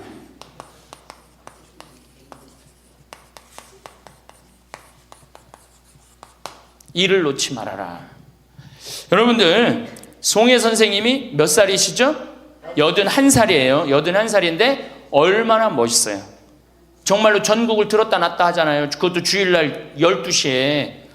난 늙었으니까 난 이제 뭐 그만한다. 섹스피어의 그 리오 왕 얘기 보면 딸들한테 왕위를 내줘버려요. 그래갖고 어떻게 돼? 완전히 그냥 뭐 인생 쪼그라지는 거예요. 이제는 젊은 사람들한테 자리를 내준다 그런 생각할 필요 없어요. 뭐 자리를 내주긴 내줘. 나이를 먹으면 나이를 먹는 만큼의 일이 있는 거예요. 이번에 94살 먹은 구당 선생님이 추석 때 여러분들 침하고 뜸하고 강의하는 거 보셨죠? 얼마나 멋있어요. 난 늙었으니까 이제 안 한다. 나이를 먹으면 먹을수록 경험이 쌓이는 거예요. 그걸 왜 포기를 합니까? 저는 그 일본의 할아버지들 보면은 95, 96 된 할아버지들도 회사 출근하고 일 다 운영해요. 우리나라가 뭐 너무너무 좋은 거, 젊은 거, 새로운 거 해갖고 오래된 거를 중히 여기지 않는데 할머니, 할아버지들이 사실은 삶의 경험이 훨씬 많은 거예요. 그 일을 놓으면 그게 다 없어지는 거예요. 그 구당 선생님이 하신 얘기가 있어요. 예전에는 혼자 알고 죽었다는 거예요. 혼자. 그래서 그게 한 사람한테만 전해져갖고 비법이라는 거예요. 비법. 근데 의술이라는 게 비법이 어디냐는 거야. 모든 사람이 다 알고 다 나아지는 게 좋은 거지. 너무 멋있는 생각 같아요. 그러니까 이제까지 살아온 경험을 어떻게 나눠주는 게 중요해. 그래서 학교를 다녀야 돼. 그런 걸 체계화하기 위해서 60부터 63살까지 4년 동안 학교 다녀야지 노인 자격증을 줘야 돼. 그냥 나이 먹는다고 나이 먹는 게 아니에요. 제대로 먹어야지, 제대로. 그러니까 절대 일을 놓지 말아라. 이번에 중국 북경올림픽에서 자원봉사자 최고령이 몇 살이야? 103살의 최고령 봉사자예요. 103살짜리가 자원봉사 했어요, 이번에. 그 할아버지가. 정말로 나이는 뭐에 불과해? 숫자에 불과한 거, 이제는. 나이는 숫자에 불과한 거예요. 그러니까 우리 할머니도 어떻게? 일을 놓지 말아라. 신부님, 우리가 해는 일이 뭐가 있어요? 할 일 많아요. 호스피스도 있고 주위에, 내가 그 평택에 있을 때 마리아 할머니가 있었는데 86이었어요. 그때 그 동방 재활원 있었어요. 그 중증 장애자. 거기 가고 밥 먹여주고 씻겨주고 그거를 매일 가서 하는 거예요. 너무 멋있더라고, 그 할머니. 지금 이제 어떻게 됐는지 몰라. 이제 나이가 96, 뭐 거의 100살 됐을 텐데, 뭐 아마 안 돌아가셨을지도 몰라. 그렇게 건강하게 사셨다면은 안 돌아가셨을 거예요. 그러니까 할 일은 곳곳에 있다. 할 일은. 그러니까 뭐를 놓지 말아라? 일을 놓지 말아라. 바쁘죠? 네 번째, 내가 제일 중요하게 여기는 거, 공부해라.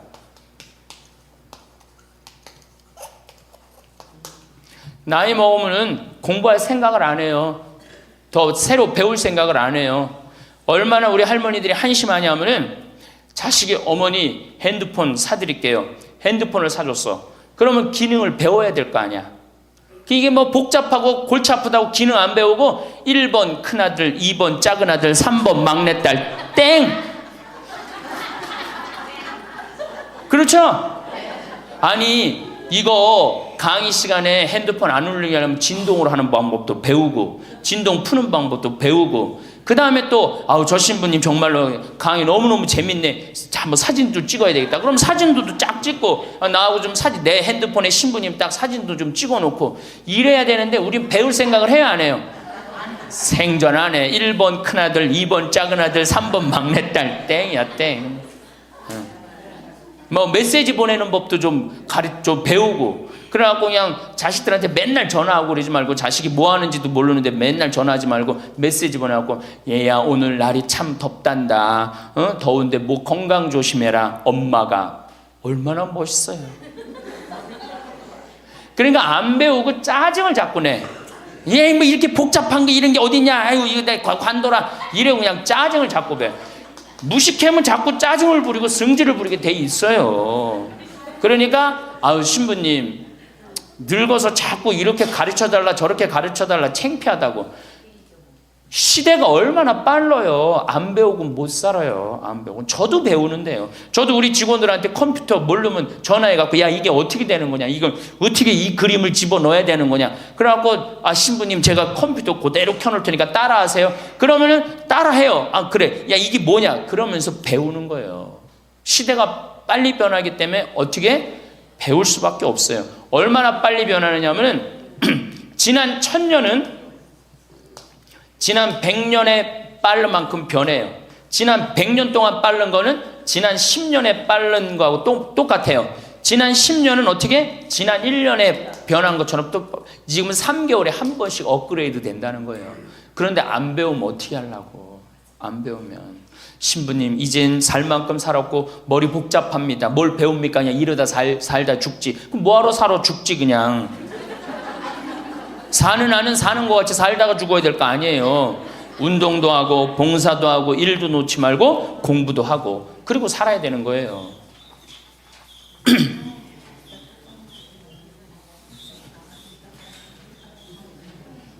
뭐든지요 배우면 즐거운 거예요. 그래서 제가 우리 할머니들한테 자수, 수지침, 요즘 또 저기 평화방송 보니까 귀침 그 교육도 있대. 이침이라고. 이침, 도자기. 여기 할머니들 오면 예전에 내가 도자기를 이렇게 만드는 프로그램을 했었어요. 애들보다 훨씬 잘 만들어요. 할머니들이. 깜짝 놀랐어요. 왜 애들보다 훨씬 잘 만드는가 했더니 평생 송편 빚고 뭐 손으로 한 게 얼마나 많아. 그러니까 도자기를 정말이에요. 할머니들이 훨씬 잘 빚어요. 정말로. 알 거야. 지금 아는 사람들은 내가 내 얘기 무슨 얘기 하는지 아는 사람들은 알 거예요. 그러면 지금 할머니들 도자기 잘 빚어갖고 그거 공부하면은요 앞으로 10년 20년 동안 도자기 빚을 수 있어요. 그래갖고 도자기 잘 빚은 게 1년 2년만 배우면은 웬만한 거 빚거든요. 그럼 어떤 음식점에서 아유 그 집 할머니 도자기 참 잘 빚는다 그러는데 우리 집에 그릇 한 100개만 주문한다고. 그럼 100개 해갖고 납품하고. 배우면은요 일이 생기게 돼 있어요. 일이 생기게 돼 있어요. 신부님 우리 능력이 지금 가장 좋은 때예요. 아, 왜 10년, 20년 산 사람보다 60년, 70년 산 사람들이 경험이 축적돼 있어, 안 축적돼 있어? 축적돼 있는 거예요. 그래서 깨달음이 자, 인생을 4기로 나눕니다. 태어나서 25, 30살까지를 배움의 시기라고 그래요. 배움의 시기. 공부하고 배우죠? 이게 1기야. 인생의 1기. 30살서부터 50살까지는 사는 시기야. 사는 시기. 예. 그래갖고 장가가고 애 키우고 돈 벌고 집 마련하는 거야. 그렇죠? 50부터 70까지가 제 3기야. 구분하는 사람마다 다 틀리지만은 50부터 이게 비상하는 시기라는 거예요. 이때 이때는 멋모르고 배우잖아. 이때는 삶의 경험이 다 축적돼 있잖아요. 그리고 이때 배우면요, 그 배움의 깊이가 틀려진다는 거예요. 깨달음의 농도가 틀리다는 거예요. 굉장히 깊이 깨달을 수 있고 굉장히 깨달음이 클 수 있다는 거예요. 근데 이때 다 공부를 놓는단 말이에요. 이때 책도 안 읽고 생전 책 읽으라고 해도 책도 안 읽고 안 보인다고 그러고 안 읽죠? 안 보이긴 왜 안 보여? 피천득 선생님은 90살 될 때까지 다 봤는데 이게 자꾸 안 보니까 시력이 떨어지는 거예요. 계속 보면은 시력 안 떨어진다고 그래요. 뭐 텔레비전이나 계속 3시간 4시간 보니 그놈의 눈이 나빠지지. 뭐 하늘만큼 땅만큼 너는 내 운명 춘자 내 경산한 내 이런 거나 보고 있으니까 시력이 나빠지지.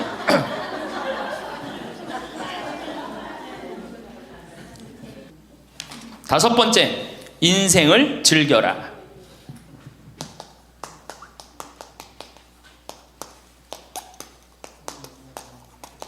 저는 엄마가 뿔났다 해서 이순재 선생님이 그 어떤 이쁘장한 할머니랑 데이트 요즘 하죠?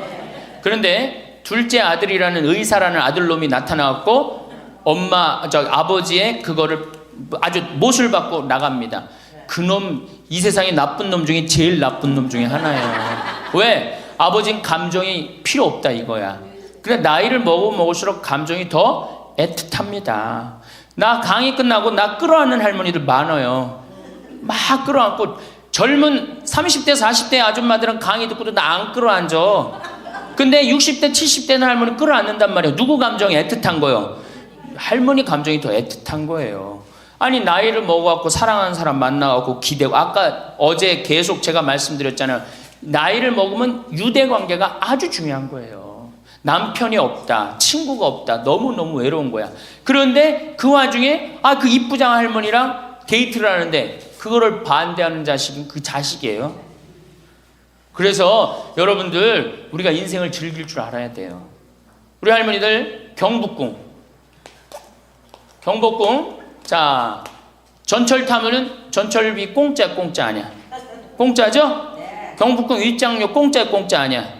공짜죠? 공짜예요. 65세 넘으면은. 자 보세요.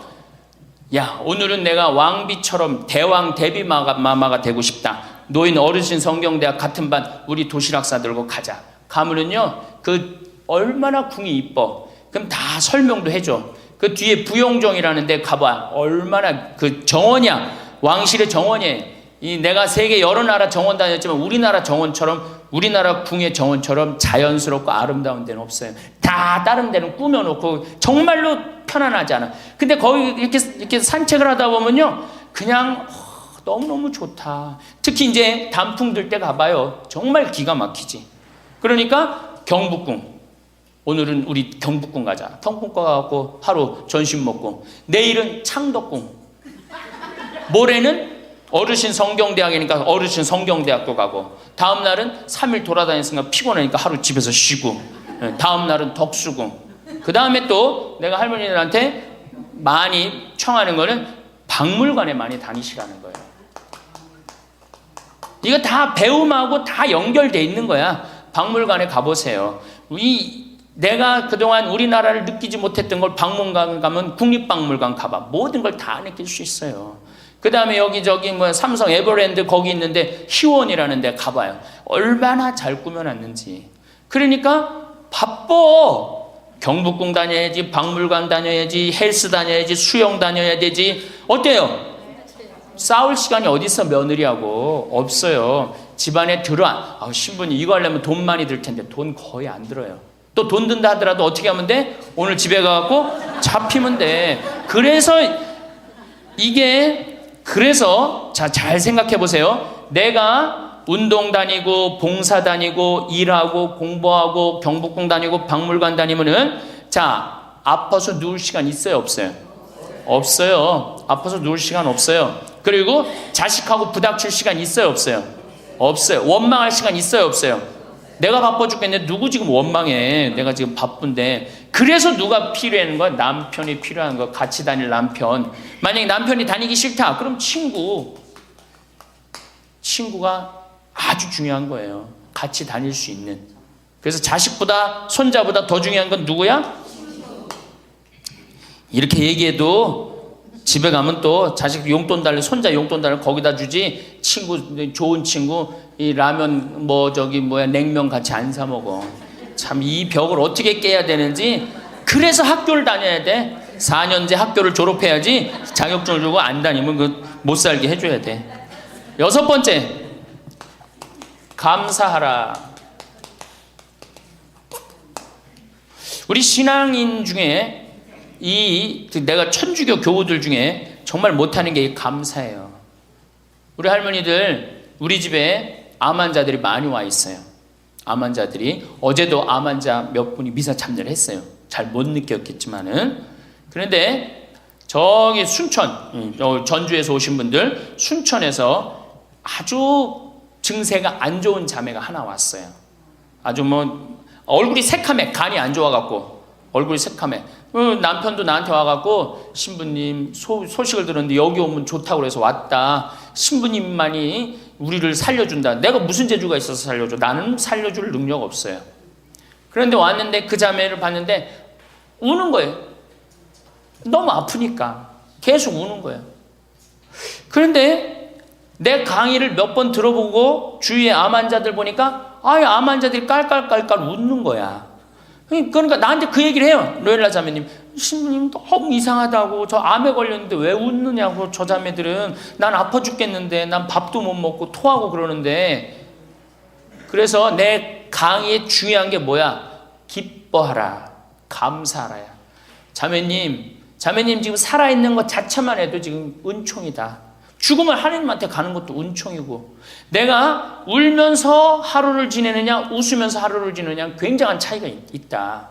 얼마나 자매님 이렇게 암이 걸렸어도 이렇게 경치 좋은 데서 와서 해주는 밥 먹고 사는 사람이 몇 명이나 되느냐. 그것도 남편 시중 극진하게 남편이 모시더라고요. 이렇게 남편 시중 극진하게 들고. 이게 지금 감사할 일이 지금 울 일이냐. 자매가 한 일주일 지나더니 신부님 밥을 먹을 만 하다는 거예요. 밥을. 그리고 이제 한 2주일 있다가 항암 치료를 하러 갔어요. 그 병원에서 유명하대. 항암 치료하면 토하고 울고 토하고 우는 거. 그래서 의사 선생님들이 지나가면서 본대요. 일주일이 있는데 그 자매가 왔어요. 자매가 와서 나한테 이제 한 1시간 동안 얘기를 했어요. 신부님, 내가 이번에 기적을 체험했다는 거예요. 무슨 기적을 체험했냐니까, 내가 여기 이 평창의 생태마을에 오기 전까지는 감사라는 걸 몰랐대요. 근데 가만히 생각해 보니까 이 좋은 남편의 좋은 가정에 얼마나 지금까지 살아 50이 넘었으니까 지금 살아온 것이 얼마나 감사한지 몰랐대. 그렇게 감사를 하고 웃기 시작하니까 몸이 덜 아프더래요. 그래갖고 병원에 갔는데 첫날 항암을 했는데, 항암을 하면 그렇게 토했대. 너무 아파갖고. 근데 첫날 항암을 했는데 안 토하더래요. 아프지도 않더래요. 그래서 참 신기했대요. 그 의사 선생님들 보고 맨날 나 죽으면 어떻게 하냐고 울었는데 의사 선생님들 보고 빵긋빵긋 웃었대, 본인이. 그러니까 그냥 의사 선생님들 이상하다고, 저 맨날 울던 저 자매가 저렇게 웃느냐고. 이틀째 항암을 했는데 그때도 안 토하더래. 안 아프더래. 6일 동안 항암을 했는데 안 토하고 안 아프더래요. 그래갖고 항암하고 난 다음에 하루를 병원에서 쉬어야 되는데 바로 평창에 온 거야. 여기가 좋다고. 왜? 사람이요 감사하고 기쁘다 보면요 아픈 것도 없어지는 거예요. 짜증 부리고 신경질 부리면 병이 나한테 들어오거든요. 근데 내가 막 웃고 기쁘면요 병이 나가게 돼 있어요. 그래갖고 이제 우리 자매가 여기 있다가, 내가 여기 여름에는 사람이 너무 많이 오니까 좀 가 있으라고. 근데 얼마 전에 그 형제가 전화했어요. 신부님, 저 순천에 사는 누구입니다. 요즘 어떻게 됐느냐 그랬더니, 우리 마누라가요 얼마 전에 병원에 갔는데 암이 다 없어졌어요. 기적이지, 기적. 감사하냐 감사하지 않느냐에 따라서 건강도 결정되는 거야. 건강도. 그러니까 우리 할머니들 감사하세요. 그리고 여기 할머니들은 감사 안 할 수가 있는 할머니들이야. 지금 2달으로 이 평창까지 올 정도면 감사해 안 감사해? 본당 신부 잘 만나갖고 뭐 돈도 많이 대줬다며 얘기 들어보니까. 돈도 많이 대주고 얼마나 좋아.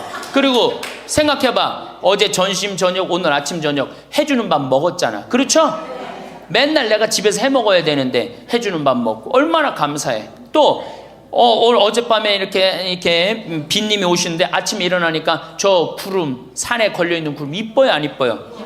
그러면은 벌써 하느님한테 감사 찬양 100번은 더 했어야 될 거야. 하느님 감사합니다. 내가 비산동 성당 다녀갖고 이 좋은 성당에서 여기 1박 2일로 보내주고 밥 3끼 이제 먹었잖아. 밥 3끼 공짜로 먹여주시고 감사합니다. 감사합니다. 입만 열면 뭐 해야 돼? 감사합니다 해야죠. 그러면은 건강한 거예요. 건강한 거예요. 그러고 살아야 돼. 그리고 집에서도 자식들 앞에서 입만 열면 뭐 해야 돼? 감사하다. 니네들 건강하고 나도 건강하고 감사하다. 그냥 냉면 안 얻어먹은 거 이런 것만 원망하지 말고, 냉면 먹고 싶으면 어떻게 하라고? 내 돈 가지고 내가 가서 사 먹으면 돼. 내 돈 주고 내가 가서 사 먹으면 되지. 그걸 기다려요. 신부님 냉면 사 먹을 돈이 어디 있어요? 집 하나 잡히면 되는 거예요. 7번째, 웃어라. 자, 우리 할머니들 어제 오늘 많이 웃었어요, 안 웃었어요? 이게 웃는 게 이 할머니들한테 문제인데, 웃으면 자꾸 수명이 연장된다는데 어떻게? 어린아이는요 하루에 300번 어저께 할머니들이 깔깔 웃은 것처럼 웃는데요. 근데 나이 먹을수록 하루에 10번, 15번을 안 웃는다는 거예요. 근데 우리 할머니들 어제 오늘 어린아이 같이 깔깔깔깔 웃었어. 그러니까 얼굴이 처음에는 얼굴이 다 굳어 있었어요. 첫 강의 평화방송 봐. 첫 강의 굳어 있나 안 굳어 있나? 네, 첫 강의 보세요. 그런데 지금 4번째 강의인데 얼굴이 확 폈어. 웃으니까 얼마나 좋아. 이 분위기가 확 꽃이 피잖아. 웃으면서 살아야 돼요. 특히 우리 할머니들은 안 웃으면은 정말로 무서워 보여요. 생각을 해봐. 머리는 하얗지, 얼굴은 쭈글쭈글하지. 어? 거기다 웃어도 전찬을 방목인데 그 얼굴을 갖고 인상을 한번 써봐. 얼마나 자식들이 보기 싫겠어. 그러니까 자식들 보면 어떻게? 빵긋빵긋 웃어요. 빵긋빵긋. 그리고 가능한 한 집 근처에 안 들어가는 게 좋아. 수영장 다니고 헬스장 다니고 경복궁 다니고 박물관 다니고, 그 다음에 지금 각 구청에서 전부 다 교육 프로그램이 굉장히 많아요. 붓글씨도 배우고 가봐. 하여튼 프로그램이 굉장히 많아요. 제가 서울이나 뭐 이런 데 강의 가요. 일반 구청 뭐 또 이 여성교육센터 가보면 강좌가 40개가 넘어요. 그럼 그거 등록하고 가서 듣는 거야. 그거 얼마나 좋아. 가면 또 밥 주는 데도 많고. 집에 계시지 말고. 자, 8번째. 자기 자신에게 친절해라.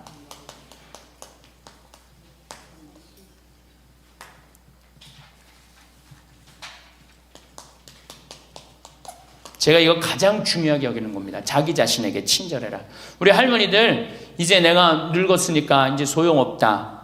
이제 뭐 난 늙었으니까 이제 뭐 부귀영화도 필요 없다. 그냥 밥 세 끼만 먹고 산다. 이러지 마세요. 지금처럼 소중한 순간이 없어요. 죽기 전에 가장 행복하게 죽어야지 천당 가는 거예요.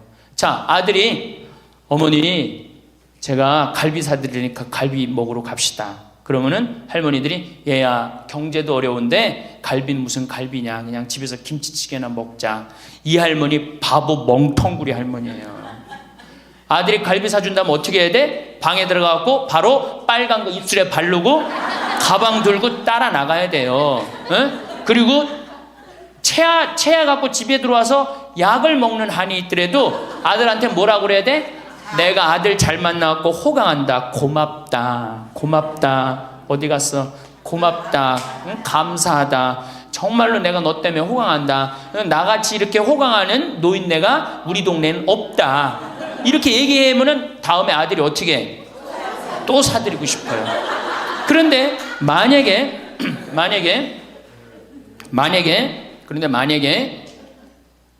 나는 먹으러 가기 싫다. 그리고 또 뭐가 꼬이는 게 있어갖고 더 화가 나면은 더 어깃장을 놓죠? 그러면 다음에 갈비 먹으러 갈 때, 자, 가자. 그러면은, 저기 뭐, 우리끼리 가자. 그러면 손자가, 할머니도 같이 가야지. 할머니 그거 싫어해. 우리끼리 가자. 그리고 간단 말이야. 자, 그리고 이제 그 소리를 들으면 또 어떻게 돼? 또 열받잖아. 스스로 무덤을 파지 마세요. 이번에 5월 달에 우리 둘째 형님이 효자라고 그랬죠? 둘째 형님이 그동안 큰 대기업에 다니다가 이제 나이가 먹으니까 쫓겨났어요. 쫓겨났는데 둘째 아들이 어머니 아버지 그동안 제가 회사 다니냐고 어머니 아버지 한 번도 모시고 제대로 여행도 못했으니까 쫓겨나자마자 처음 한 게 뭐야? 어머니 아버지 모시고 전국 여행 간 거예요. 전국 여행. 어머니가 전화를 했어요. 아들이 이렇게 여기 전국 여행 다닌다고 뭐 일주일을 벼두라고 그랬다고. 그래서 내가 어머니한테 얘기했어요. 어머니 분명히 아들이 호텔이나 좋은 데 예약했을 텐데 거 하룻밤 뭐 20만 원 30만 원 자는데 여기서 자지 말고 여관에서 자자. 제발 그러지 말라고.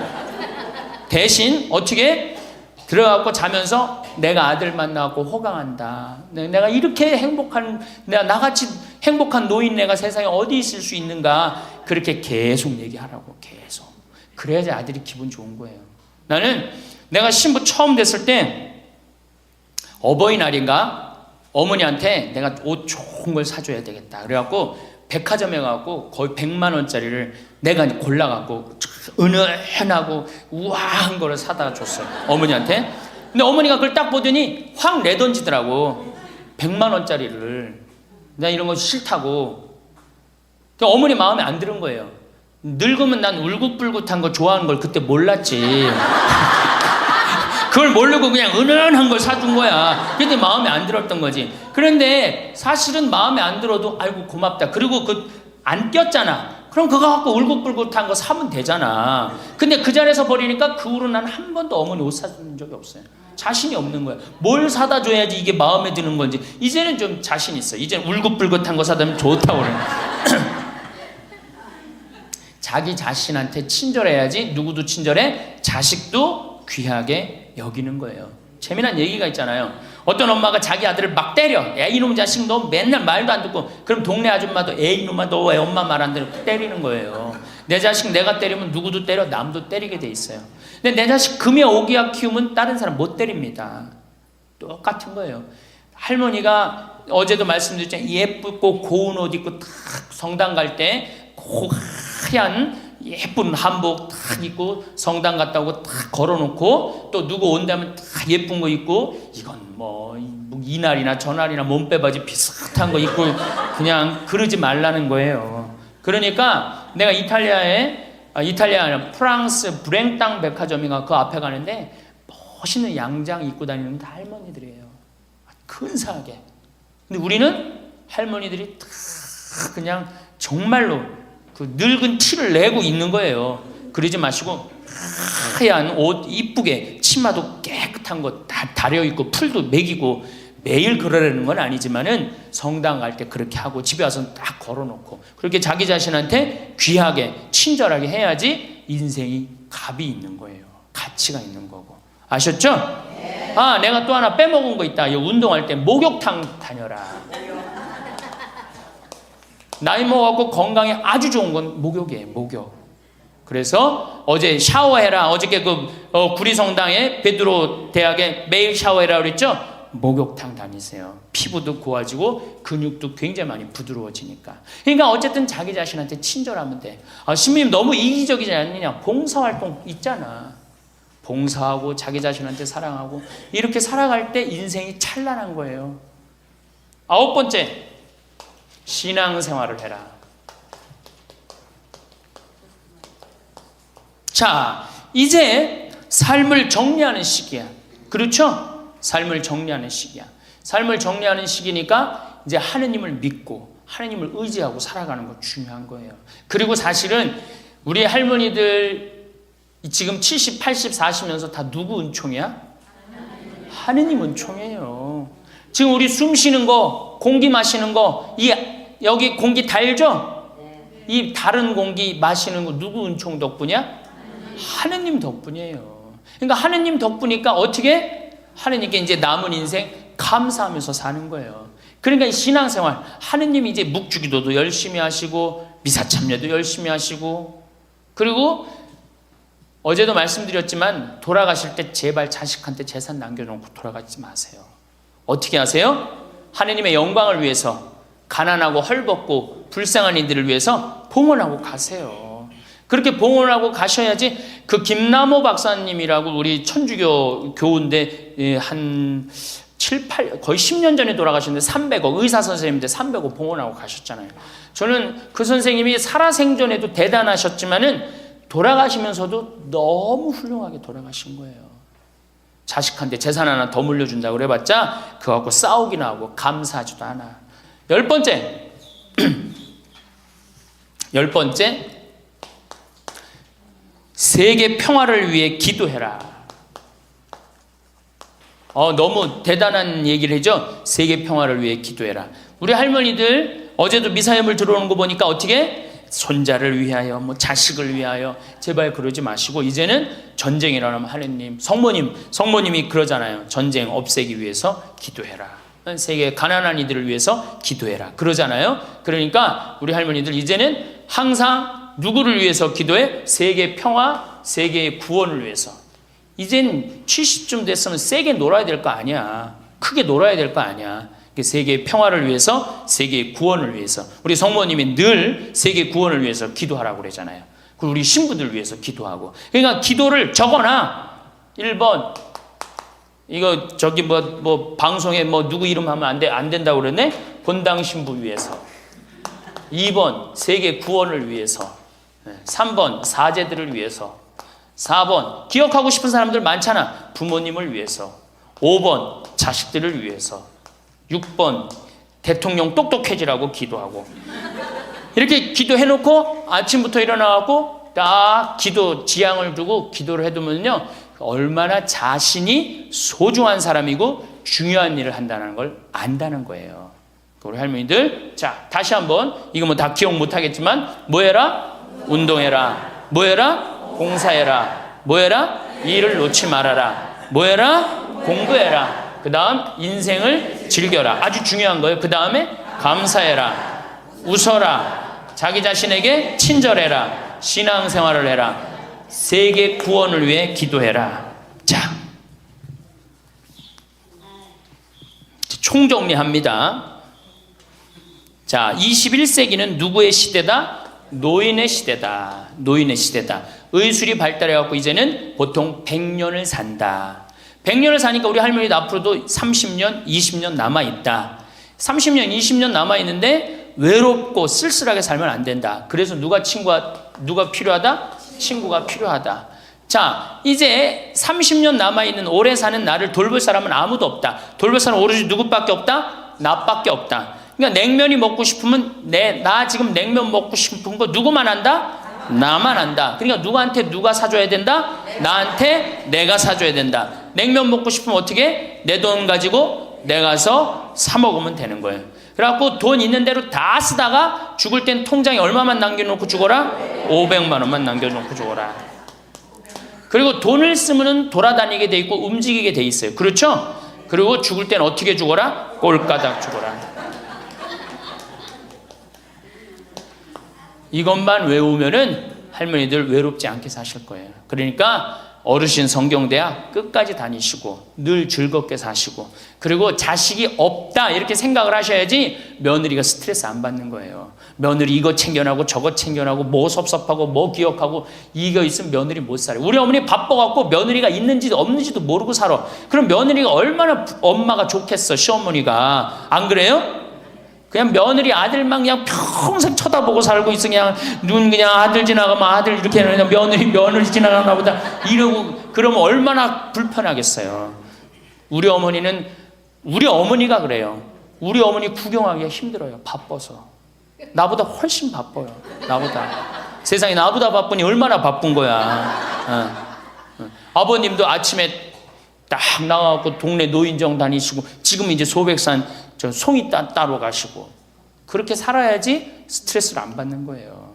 그래서 여러분들, 교황님이 뭐라 그러셔? 돌아가시면서 나는 행복했습니다. 여러분들도 행복하십시오. 자, 끝으로 은총.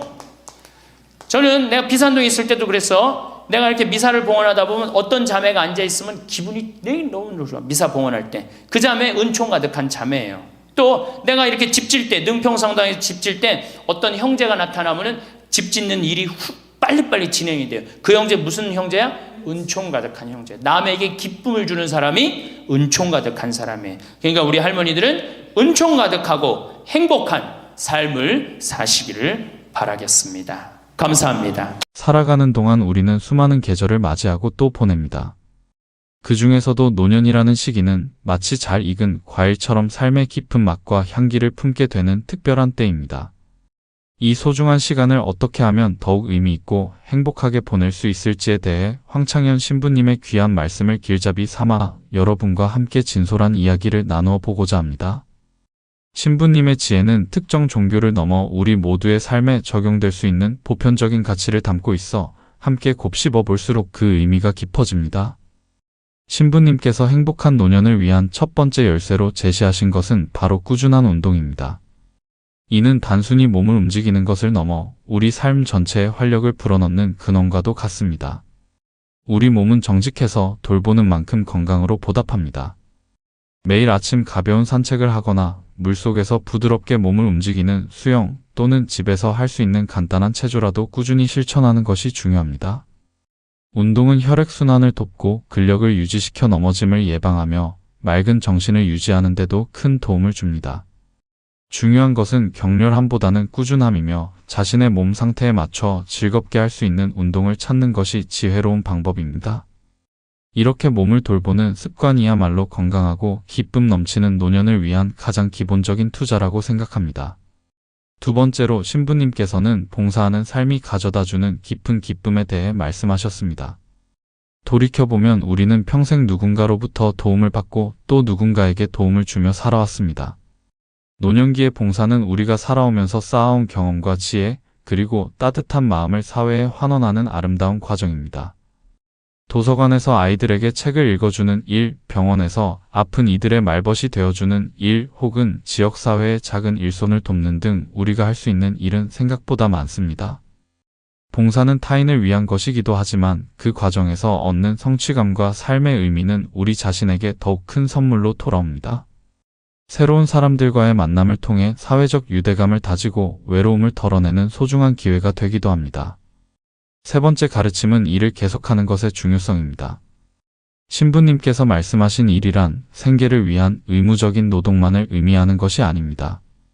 오히려 평생 갈고 닦은 자신만의 기술이나 지혜를 활용하여 사회에 기여하거나 혹은 평소 마음속에 품어왔던 작은 꿈을 실현하는 모든 활동을 포함합니다.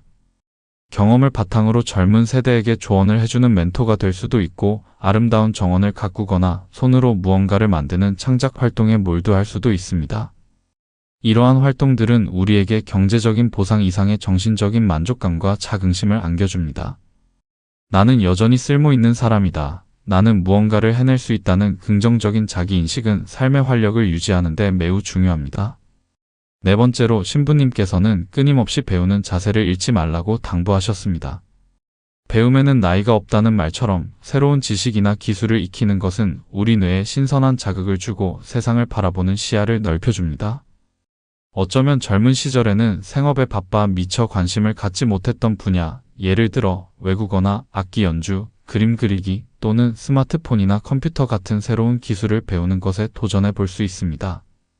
이러한 배움의 과정은 단순한 지식 습득을 넘어 새로운 사람들과 교류하고 소통하는 즐거움을 선사하며 특히 디지털 기기 활용법을 익히는 것은 멀리 있는 가족들과 더 가깝게 소통하는 다리가 되어주기도 합니다.